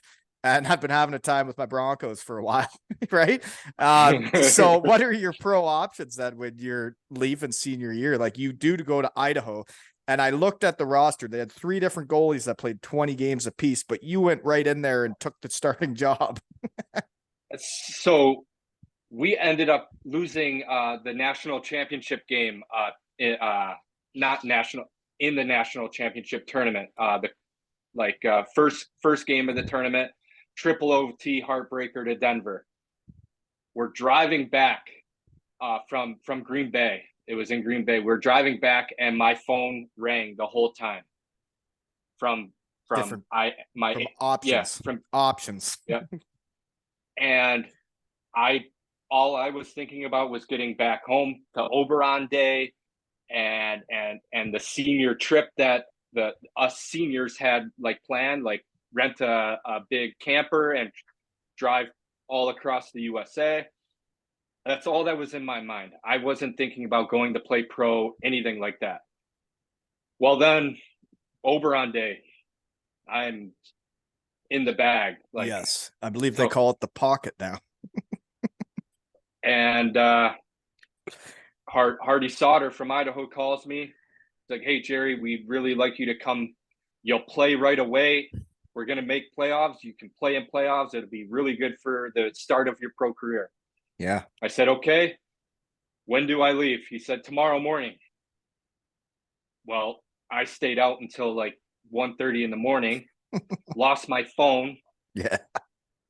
My wife, who was my girlfriend at the time, had to run me around, drive me to Detroit airport. I get to Idaho at like 11:30 in the 11:30 at night the next day, and then the next morning, I show up. I'm bringing my bag into the locker room while they're packing the other goalie's gear into his bag. And Yeah. I was like, oh, he was asked to God. kindly leave. Then you learn what pro hockey's all about, eh? Yeah. And that was the start of my pro career. And right away I played. I remember my first game that night. We were playing Victoria. We were tied 2-2 after one, and Hardy saw it. And Tyler Ludwig, who I played with at Western, was in Boise at the time. So I knew him. I'm pretty sure so I was a part of his recruiting trip. Yeah. Yeah. So Hardy Sauter comes in and he's like, well, we're having a good game.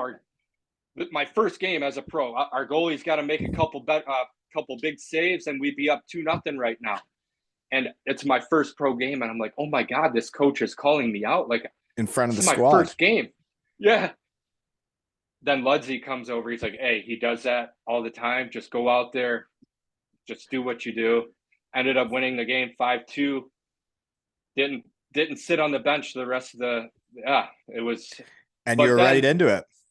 Yeah. Well, your numbers are wild to start there. I didn't write down it was 3 regular season games, but the numbers were sparkling.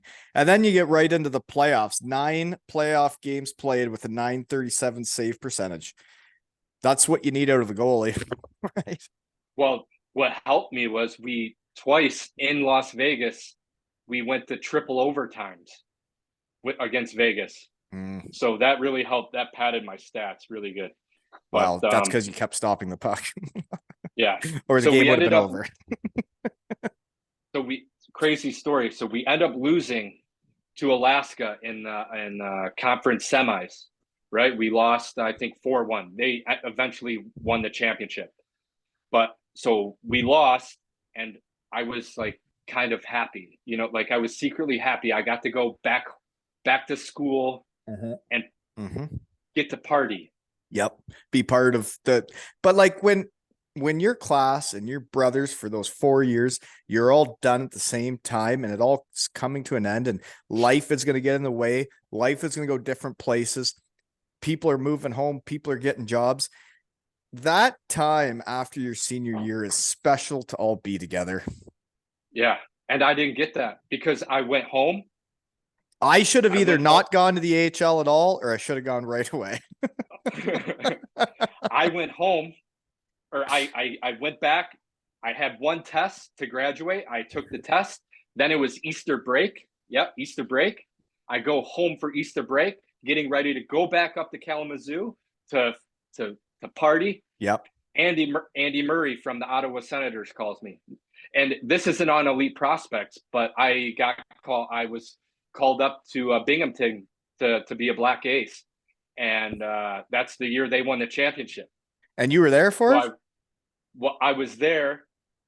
I was there for a month of the run, but I couldn't do it. I just needed to go home. Yeah. I needed to go back to school. Yeah. And that was a big mistake on my part because I left like without they ended up winning the championship and I left.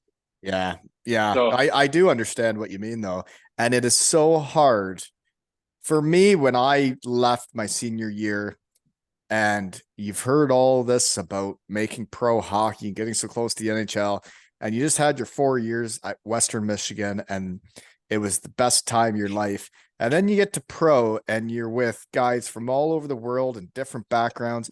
You're living in a hotel with a different guy every week. There's guys yeah, moving in and out from different colleges or different pro teams getting traded.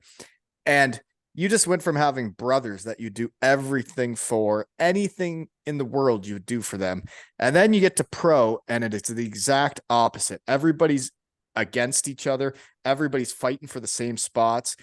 Nobody really gives a shit about each other. They're no, in it for themselves, is what I found. And I missed my friends so much that I had a very difficult time enjoying my time. yeah. And that's how I was in Binghamton. I lived Especially in as a a black hotel. ace, you wouldn't even be playing, Yeah, right? Basically, I was a right. black ace for the Syracuse Crunch. Yeah, I But mean, when they got to the playoffs, they asked me to kindly leave. yeah. But you're right, though. That's a good opportunity, and it gets you on the ice in front of that organization, and Right. they get to know you as a person, and you build those relationships. And then, yeah, when you leave, then they're probably thinking, well, this guy Yeah. doesn't want it. Yep. And that, I think that hurt me because like but at the same time, when Andy Murray called me, Jeff Blashill also, he said, "Hey, you're not going to be black acing. Mike Brodeur is injured. Barry Bruss is injured. You're going to be sitting on the bench behind Robin Lehner." And I was like, "Okay." And Blashill was like, "Jerry, this is a huge opportunity. You need to take it." So I got there expecting to be backing up Robin Lehner. Well, nope. I got put into a little closet next to Barry Brust and five other black aces, Casper Dogvis nailing me right in the middle of the forehead, breaking my mask. And I Yeah. was Yeah.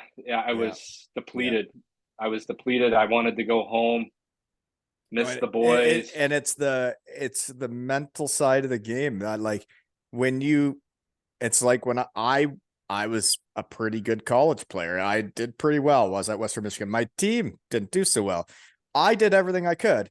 And when I got to pro and that stuff started happening to me, there was a time where my stall was in the shower. And I was like, Yeah. well, I know I'm not a part of this. I know I'm not on this team.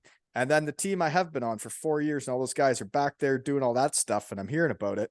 And this isn't fun. And I don't like this. It's tough, Yeah. right? Yeah. And it's a Yep. grind. Um, Yeah. and you got to be ready for it, right? Yeah. It's yeah, it's tough leaving your buddies from the Broncos, isn't it? Yeah. So, anyways, Idaho, Boise, Idaho. So you played in Kassel and Idaho. Well, sir, I don't like those places. So my first 2 years of pro, I lose to Idaho in the finals of the East Coast with the Daytona Beach Bombers of Ohio. And then the next year I lose to the Kassel Huskies in the finals of the second league in Germany. So it was tough losing, and they're both your teams. So way to go. Yeah. But Idaho is I didn't know anything about Idaho. I didn't know anything about Boise. I only knew that their college football team had a weird looking field. And then I Yeah. got there to play in the finals, and I thought, this could be someone's home. This is one of the best cities I've ever seen in my life, anywhere. Yep. Yep. And that was where we wanted to like settle down. We were like, this is it. Oh, This place is what a unbelievable. spot. It is. Yeah. Yeah. And like Everybody's and bicycling around with smiles yeah, on their faces and yeah, sitting on patios, drinking beers and enjoying life. yeah, Wild. yep, Yeah. yep. But there's a lot of guys that played there and they make it home. Mitch Wall, Thomas Scholl, goalie, they all live there in Idaho now in Boise. I could see Like that. Yeah. Oh, yeah. yeah, It's a spot. yeah, can get And in so, trouble in that one. yeah. And you played, so I did.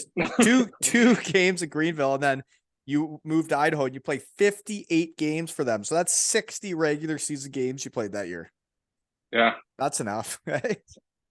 I think I broke the record for most saves that year Well, that's a lot of for games Idaho. played, right? Like, Yeah, yeah. I know you're young, but that's still a lot of games played. I don't think they do that to guys anymore, right? Like now No, goalies I don't. switch a lot more. Yeah, yeah, yeah. But that second year, folks, just so everybody knows what kind of gamer we're talking about here, 10 playoff games, 940 save percentage. You don't see the 9-4 very often, you know? Yeah.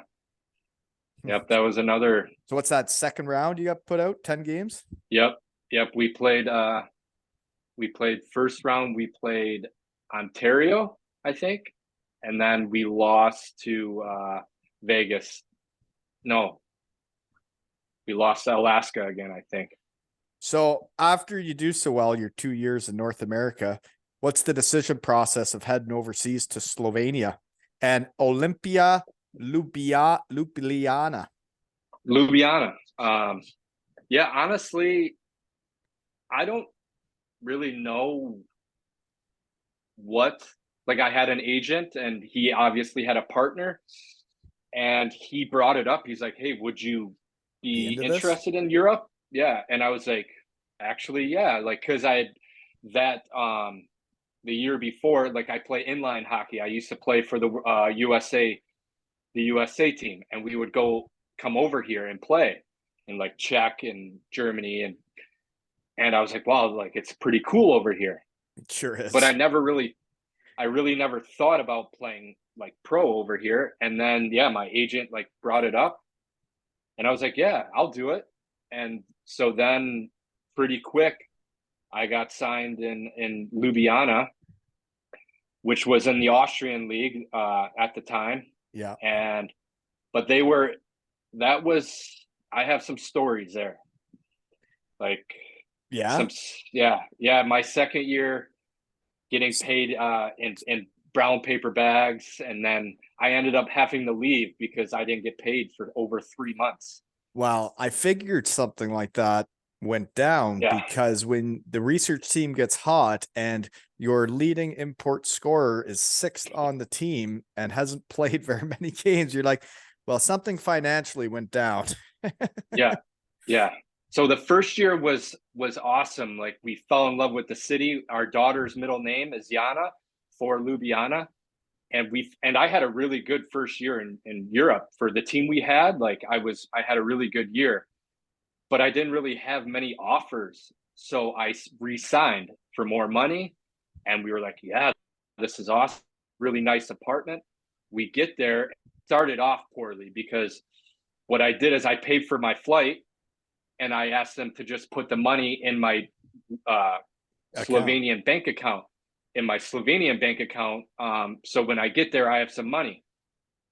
I get I get to Slovenia No money. and minus 3,500 euros.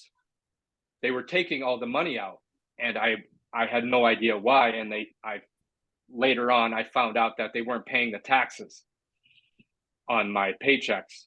So So they took it yeah, out of your account. so then I wasn't getting money like into my bank. I was getting money in paper bags. So 3 months, I got paid 2 months, and then after the second month, saw no money for 90 days, and it was Olympic break, like around February, I think. And I was like, okay, I got to get out of here. Like, I'm not getting paid, and so I end up calling Idaho, and Eric Trapp bought me a plane ticket to go from Ljubljana to Munich, Munich to Toronto, Toronto to Boise. Well, my wife stayed like, we had a dog at the time, so I get on the plane, I fly to Toronto, but my wife stays with the dog in Ljubljana. They couldn't leave right away. I land in Toronto. I have 10 missed calls. My wife calls me right away. Jerry, call Gary. You have to call him right away. And I was like, okay, what's wrong? She's like, just call Gary. I Who's call my Gary? agent, Gary's the Gary agent. Saigo. Yeah. Oh yeah, I've heard of Uh, him. yeah. And so I call him. He's like, Jerry, where are you? I was like, Gary, I told you I'm going back to Idaho. Just landed in Toronto. He's like, I have this deal in Krefeld in the DEL. like, come back. I was like, oh my God. Okay. And so I stayed the night and I flew back and I went to Krefeld. You flew all the way over and then turned around and flew all the Yeah, way yeah, back. Yeah. yeah. That's so Got a hockey. got a hotel for the night, walked a mile to Tim Hortons, had a Tim Hortons coffee and bagel, went back to the hotel, slept, woke up, right back to Germany. But that's a hell of an opportunity to get to the DL. And like, there's only so many, when you think about being a goalie, like for me, I look back on it now and I didn't realize how fortunate I was that there's not that many 5'8" right-handed power play guys, wingers in Europe that there's jobs for. There's not many import spots. They want centermen, they want stud defensemen, sometimes they want goalies. And to think of having a high scoring short winger, there's not that many jobs in the world. And for a goalie to get the NHL, AHL, and then you got the high European leagues, there's not many jobs in the world. And that you got to the DL in Krefeld, like that's pretty impressive for, you know? Yeah. And I was an import. Right. But You I weren't was a German then. right. And so they were in second place at the time. They were in second place and they just wanted insurance and Yeah. you know, in case Just in they're case number something one. happens. Yeah.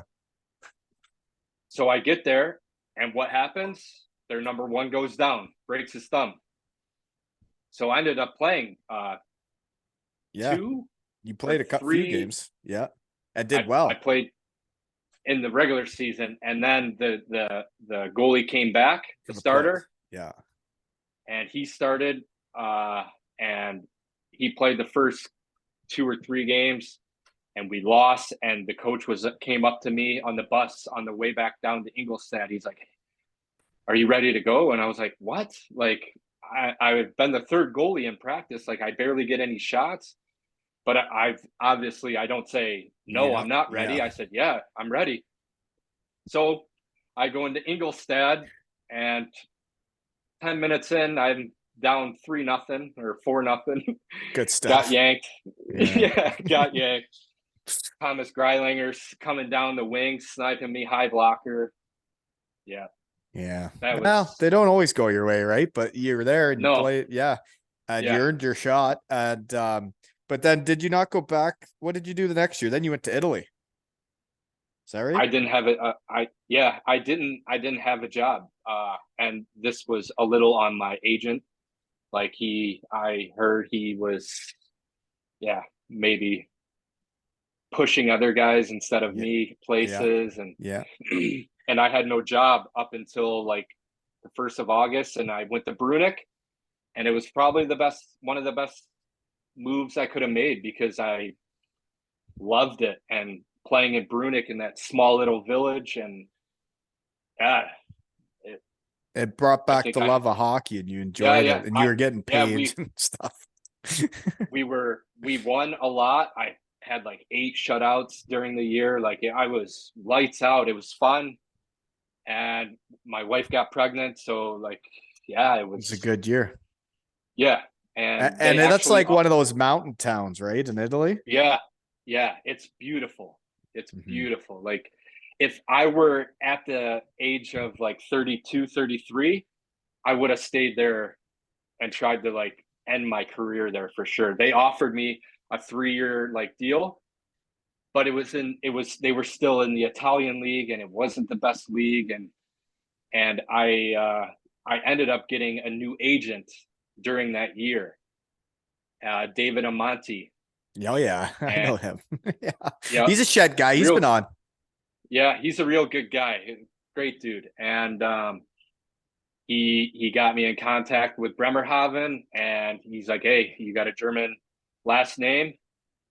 And boom, got my German passport. And for me, I do all this voluntarily. It helps me. I think hockey guys like to get to talk about stuff. I just enjoy it. But like David Amonte's a guy, when you bring him up, I don't think I had the best agents that I could have had. I don't think I got to the places I could have got to if I had someone really fighting for me and that believed in me. I just never found the right fit. And it came Yeah. down to the very end of my career, and I was just had that year in Denmark. I had just done really well, and my mind is shot at how they didn't want me back when we just win a championship and I'm second in league in scoring. And like my mentally, I was just very fatigued. And then I heard about the Asian League, and I reached out to a buddy that was playing there, and I heard good things. I heard good money. I heard it's an experience. And I said, like, do you know how I get over there? How would I do that? And he says, well, almost every player in the league uses David Amonte. And he's like, here's Yeah. his number. So then I reach out to him, and he doesn't know me from anyone else. And he wasn't my agent at the time, but he tried for me, and he did it because he's a good dude and he was trying to get me a job and help me out. And still, he does the same thing for me. And he was never my agent. I wish he would have been, because like he's a gamer. He grinds it out. He knows how to work, and he knows the game, and he knows people, and he knows who are shed guys. And he just texted me the other day and sent me a list of these EIHL players, because that's my honey hole in the UK. Yeah. And he's like, this team has this guy, and this guy that are all my guys. And he's like, these are the guys with personality. These are the guys that'll be fun to interview and that you're going to like. And he's still helping me out just because he's trying to promote his players. He's trying to get them out there, and he's also helping me. And it's like people helping people. That's hockey, right? Yep, exactly.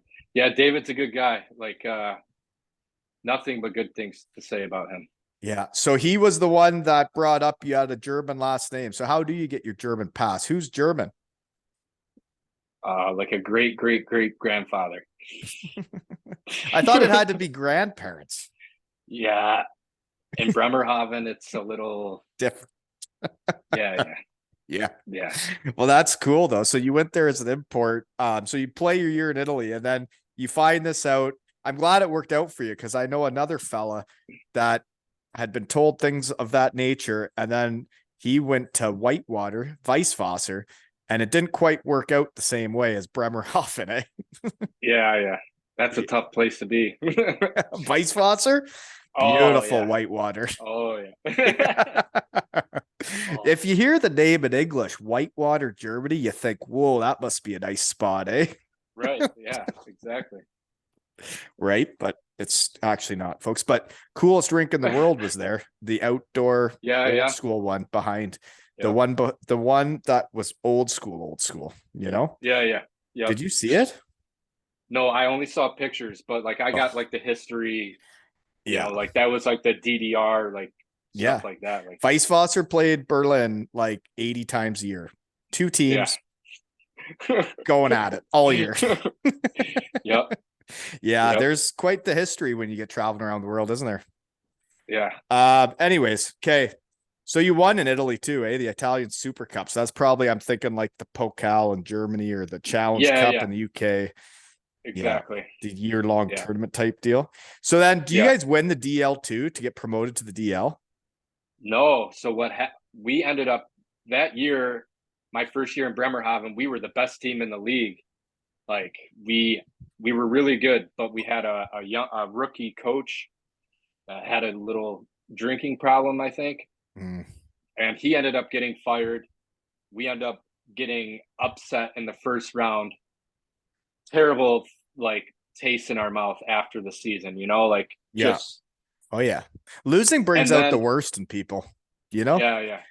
Yeah. But then like I went home that summer and like just training and working out. And I actually, because I wasn't making real good money, I was working in a metal fab shop, like a family friends owned it, and I just ran the big steel saw and drove the high-low around. And then I think it was my wife or Lamps, one of them. They called me. They're like, "Dude, we're in the DEL." It's like, what? It's like, yeah. Did you already have a contract for the next year? Yeah. So I signed a 2-year deal in Bremerhaven. So then Hamburg the guy sold the license from Hamburg to Bremerhaven, and all of a sudden we're in the DEL. Yeah. And so I go home. I was like, well, that's the DEL. Like, this is like, That's I real. Yeah. yeah, I reached my dream playing in the DEL with Krefeld. Like, that was my dream, and I got a taste of it, and then I wanted it. Yeah. I wanted it. So yeah, it came to life when with Bremerhaven. And I went home that night and I was like, okay, like, now I'm in the DEL. I'm not working at the metal fab shop anymore. It's go time. I'm a professional. Yeah. Yep. Yep. And so I started training with my goalie coach. Like, I started training 3 times a week until the season started with Rob Liddell, my goalie coach from back home. And I got to Bremerhaven ready to go, but they signed an import goalie. So I was like the backup. Did you in the have your beginning. German pass at this point? Yeah. That's why when I got to Bremerhaven, I got my German pass when I got there, but I signed for 2 years. Oh, you got it right And away, eh? yeah. And so I was a German, but they, like, there were no German goalies on the market. So they brought in a Finnish goalie, and I was the second goalie. I was number 2. And I was okay with it. I was going to work hard until my time came. But in the beginning, the first month and a half, my time wasn't coming and we weren't winning. And I was getting frustrated, like really frustrated, like where I wanted to leave. And like, I remember like being at Cody and Ellie's house, and like me and Cody got in a fight about it. Like, oh, you don't, like, you're going to play. Don't, like, like telling me not to be a bitch pretty much, and right. not to leave. And I was close to leaving. And like I had Cody behind me, and I had good buddies behind me, and I had a really good goalie coach there who believed in me also, Varian Curse. And he worked with me every day to make sure I was ready. And he finally pushed me to play. Like, he pushed me to the coach. And the coach finally said, okay, he plays. Yeah. And I played my first game of the year in Ingolstadt. Boom, won. Didn't leave Never the net looked after back. that. Yeah. Yep. You played a lot of games that year. I saw that because I was like, geez, you became a starter in the DL. Yeah. And I was up for goalie of the year that year. Really? Which is, yeah. In the DL. And you got a German pass. That's living. Yeah. And so like, I've made a lot of mistakes like in my career, and one of them was, haven't we all? yeah. And I started chasing the money. Yeah. And I signed in Wolfsburg. Where you could have just became a legend in Bremerhaven. Exactly. And I didn't give the management the opportunity to even offer me, because I was so angry. I took it personally that they didn't play me in the beginning for that long. Yeah. I do know you're a bit competitive like myself. Yeah. So I took that personally, and I was like, nope, I'm out of here. And we signed in Wolfsburg, and everyone's like, oh, why are you signing there? Like, the year before they lost in the finals, and they had a really good goalie, Felix Brookman, who was like their number 1. And I was like, hey, I'm used to working. Like, I'll battle. Do this. Yeah. And what did I do? Again, I battled, took the number 1 job, was up for goalie of the year again. Really? Did you ever have sniffs from the national team then? No, because they're not too fond of passport guys. Yeah. And I mean, should they be? I doubt it. I think they should go with the Germans too. Yeah. But that's really cool. And I like competitive people. I like showing people they're wrong. And I get that you'd be like that when they finally put you in, and you would have been like, hey, been here all year. Yep. And that's what I did. And so I had that really good year in Wolfsburg. It was really good. Yeah. And I committed to the organization. I was like, you know what? Like, we're going to stay here all summer, and I'm going to train with the strength coach, and I'm going to be ready so I can do it again next year. Yeah. And that that's that was the start of probably the worst 8 months of my life Is that right? there. That yeah, yeah. I That find, summer. I think if you do something like that and you're so committed and you don't get that break from hockey, you don't get to Uh separate yourself and you don't go home and see your friends and do the normal things that you've always done. And then you're like, I'm going to get so into this, and you forget about other things, right? yeah, And then you're not as yeah. refreshed and ready to rock come the next season. Is that what? But no, I loved being there, and like we had this good routine going, but our dog, it Uh, started with our dog.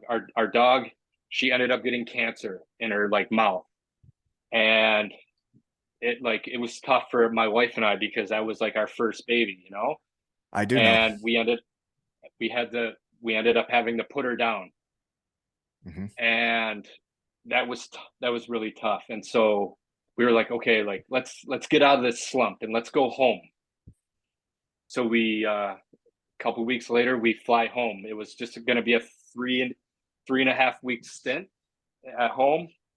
And we get home, and 3 days later my youngest brother died. I get a call from my dad that my youngest brother had died. So it became an even worse time. Um, Oh, so yeah, Jesus. he, yeah. Um, So he yeah, was a drug addict, that and sucks. That yeah, sucks. it was a tough Yeah. time. Yeah, yeah. And And yeah, and I I always say happy hockey players play the best. And when you're dealing with shit like that, you're not going to play good hockey. but it was my fault because I'm a man, right? Well, And it's no, but this is yeah. But but you this is yeah. how us as men, this is I do know I what have you a yeah. family, and I have to be strong. Yeah. And And I have to go out and there and perform and yeah. do my job and do the best I can because yeah. So instead of being at home to try to forget about putting our dog down, now I'm burying my baby brother. And and and it that so then I was like, okay, I got to get home. I got to get back to Wolfsburg. I have to get away from this. I have to run away. And that's when you can't run away from anything. Yeah. Like I became a terrible hockey player. I became a terrible dad, terrible husband. I was keeping everything in. And finally my wife, she's like, Jerry, you have to go talk to someone. Yeah. You have to do it. Because Yeah. I was at bottom. Because Yeah. I felt a lot of guilt, because I had a lot more opportunities than my brother did. Like I was given more, and I know that he needed me and I wasn't there. And And yeah.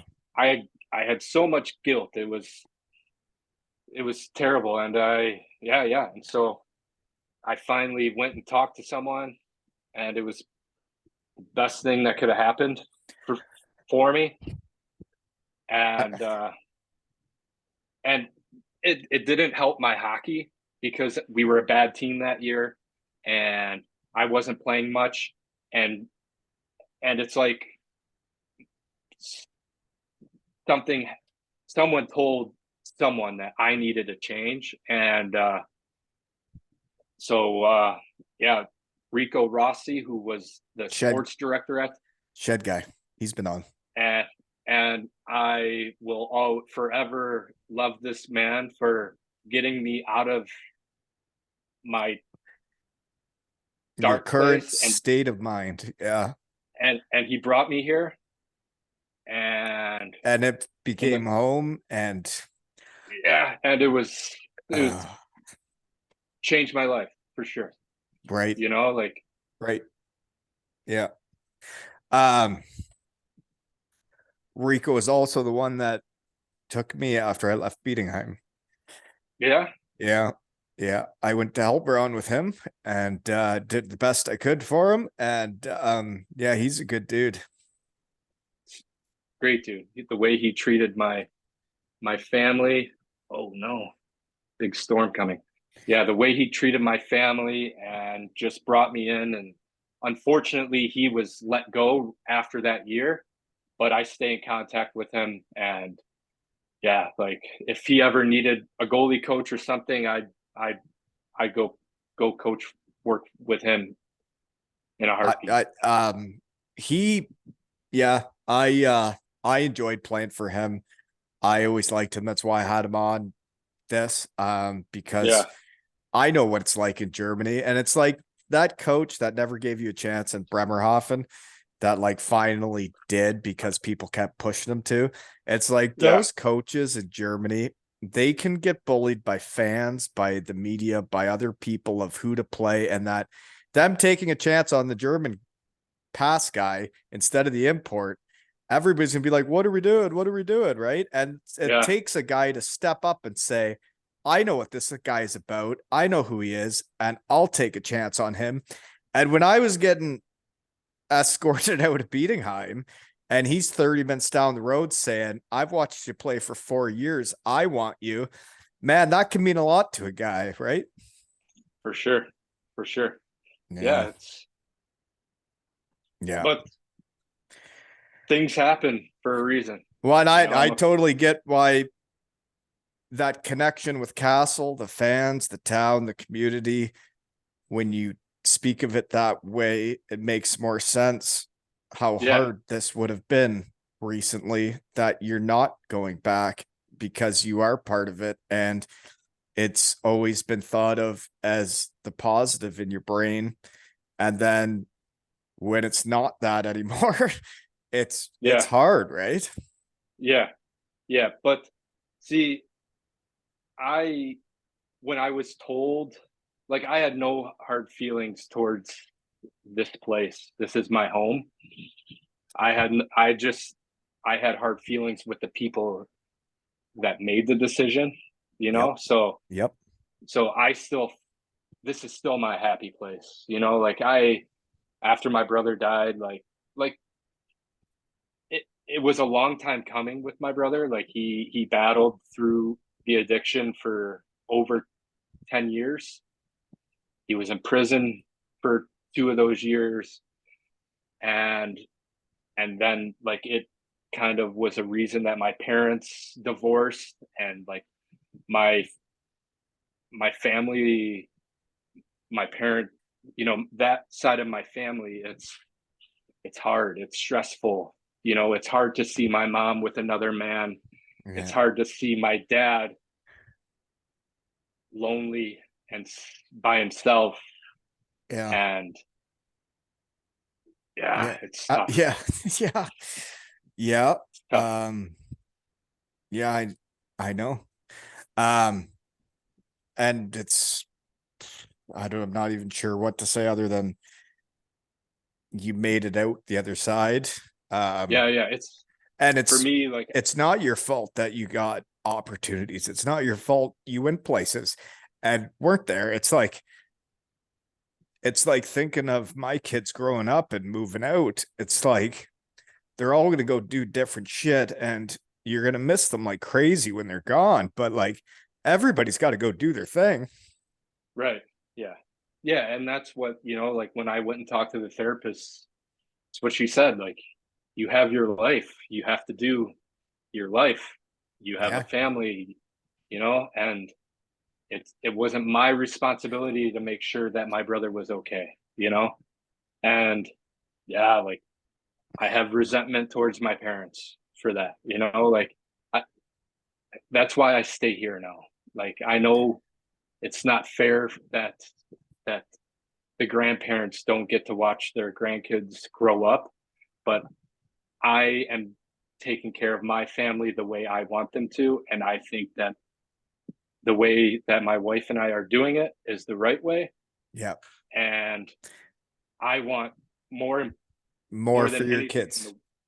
I want them to have the best life possible. That is my only goal. in Yep. life as a father. Yep. And so for me, like my kids are like And it seems like you're running amok, sir. thank you. I try. Me too. Try. Me too. Me too. Yeah, I do the best I can every day too. Yeah. That's Yeah. all you can do.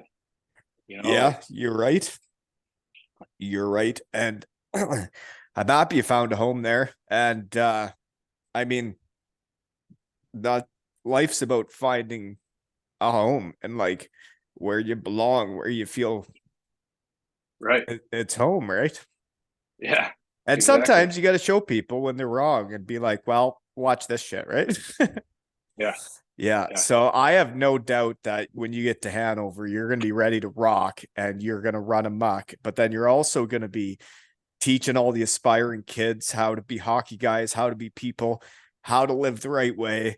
And that's what hockey needs, you know? Yeah. That's you hit the nail on the head there because the game has given me so much and it's only right to give it to the next kid.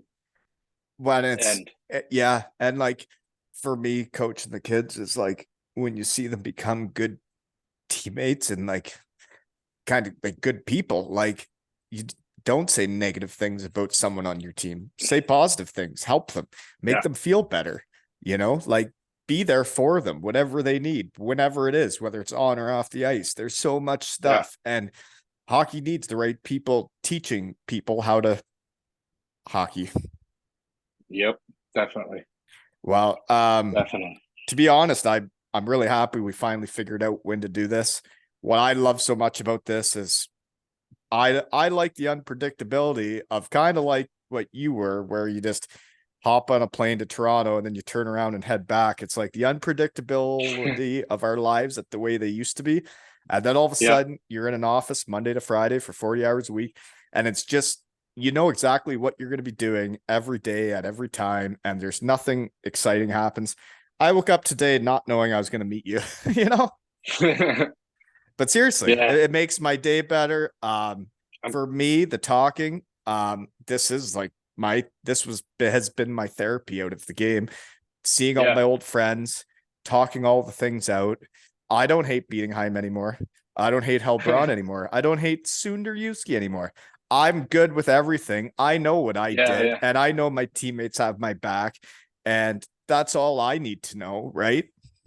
yep. To live a good life is the impact. Like I'm sure you've made an impact on a lot of people, and that's what I want to do.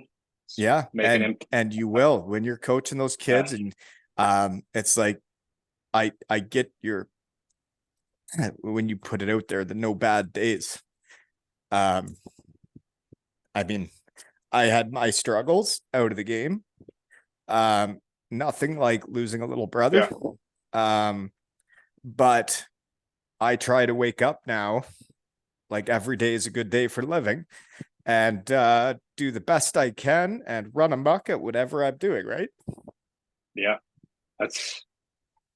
I mean, that's all you can do, especially when you have a beautiful family and a home and a house. Shouldn't have bad days, you know. No, no, It's you're right. Like because when you think there's about where people. we could be and what we could have done out of Western Michigan, to think of what you've accomplished, what I did, and to think about where we're at now, we should be grateful. For sure, Mhm. for sure. I Right? mean, yeah, like it's you. There's always tough times, you know, but they don't last. No, They don't last. no, they don't. It's like the song I put out there every once in a while, the State of Mind song. It's like Yeah, I've been down a time or two, but they didn't last long, you know? exactly. Yeah, yeah, for sure, Um, for sure. yeah. Well, great getting to know you, sir. Go Broncos, right? And Go Broncos. I'm gonna be cheering for you, not your coach. Just so you know. I'm Sorry, I'm not sorry. I don't want to see that guy win I'm gonna anything. I'm gonna ask Kevin. I'm gonna ask Kevin if he remembers you. Oh, he definitely does. Yeah. Yeah, you don't need to ask him about me. Don't get off on the wrong foot. Oh. Yeah. Don't even bring me up. But He's seriously, like, thank you for making the time. And man, yeah, keep thank you. running I'm amok. sorry. It looks like you got a beautiful family and wife, and you're doing everything right and doing everything the way you should be doing it. And I see the Appreciate pictures it. of you with your kids on the ice, and I see the passion for the sport, the fans, the community, the people. And this is my little gal here, but yeah, keep doing Bye. exactly what you're doing. And hockey, the world needs more people like you and coaching it, right? Yeah, I Yeah. appreciate it. Sorry Well, it took me so long to get on here. I don't know why. it's all good.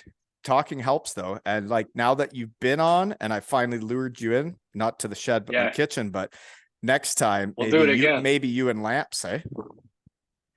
Sounds good. He Right? FaceTimed me. He just FaceTimed me. Well, it's funny how shed guys know shed guys is like Yeah. Lamps reach out, Marco reaches out, and like there's so shed guys are interconnected and shed guys know shed guys, right? Yep. Yep. And this has been another episode of Two Ales and Hockey Tales with Geraldo and Wally.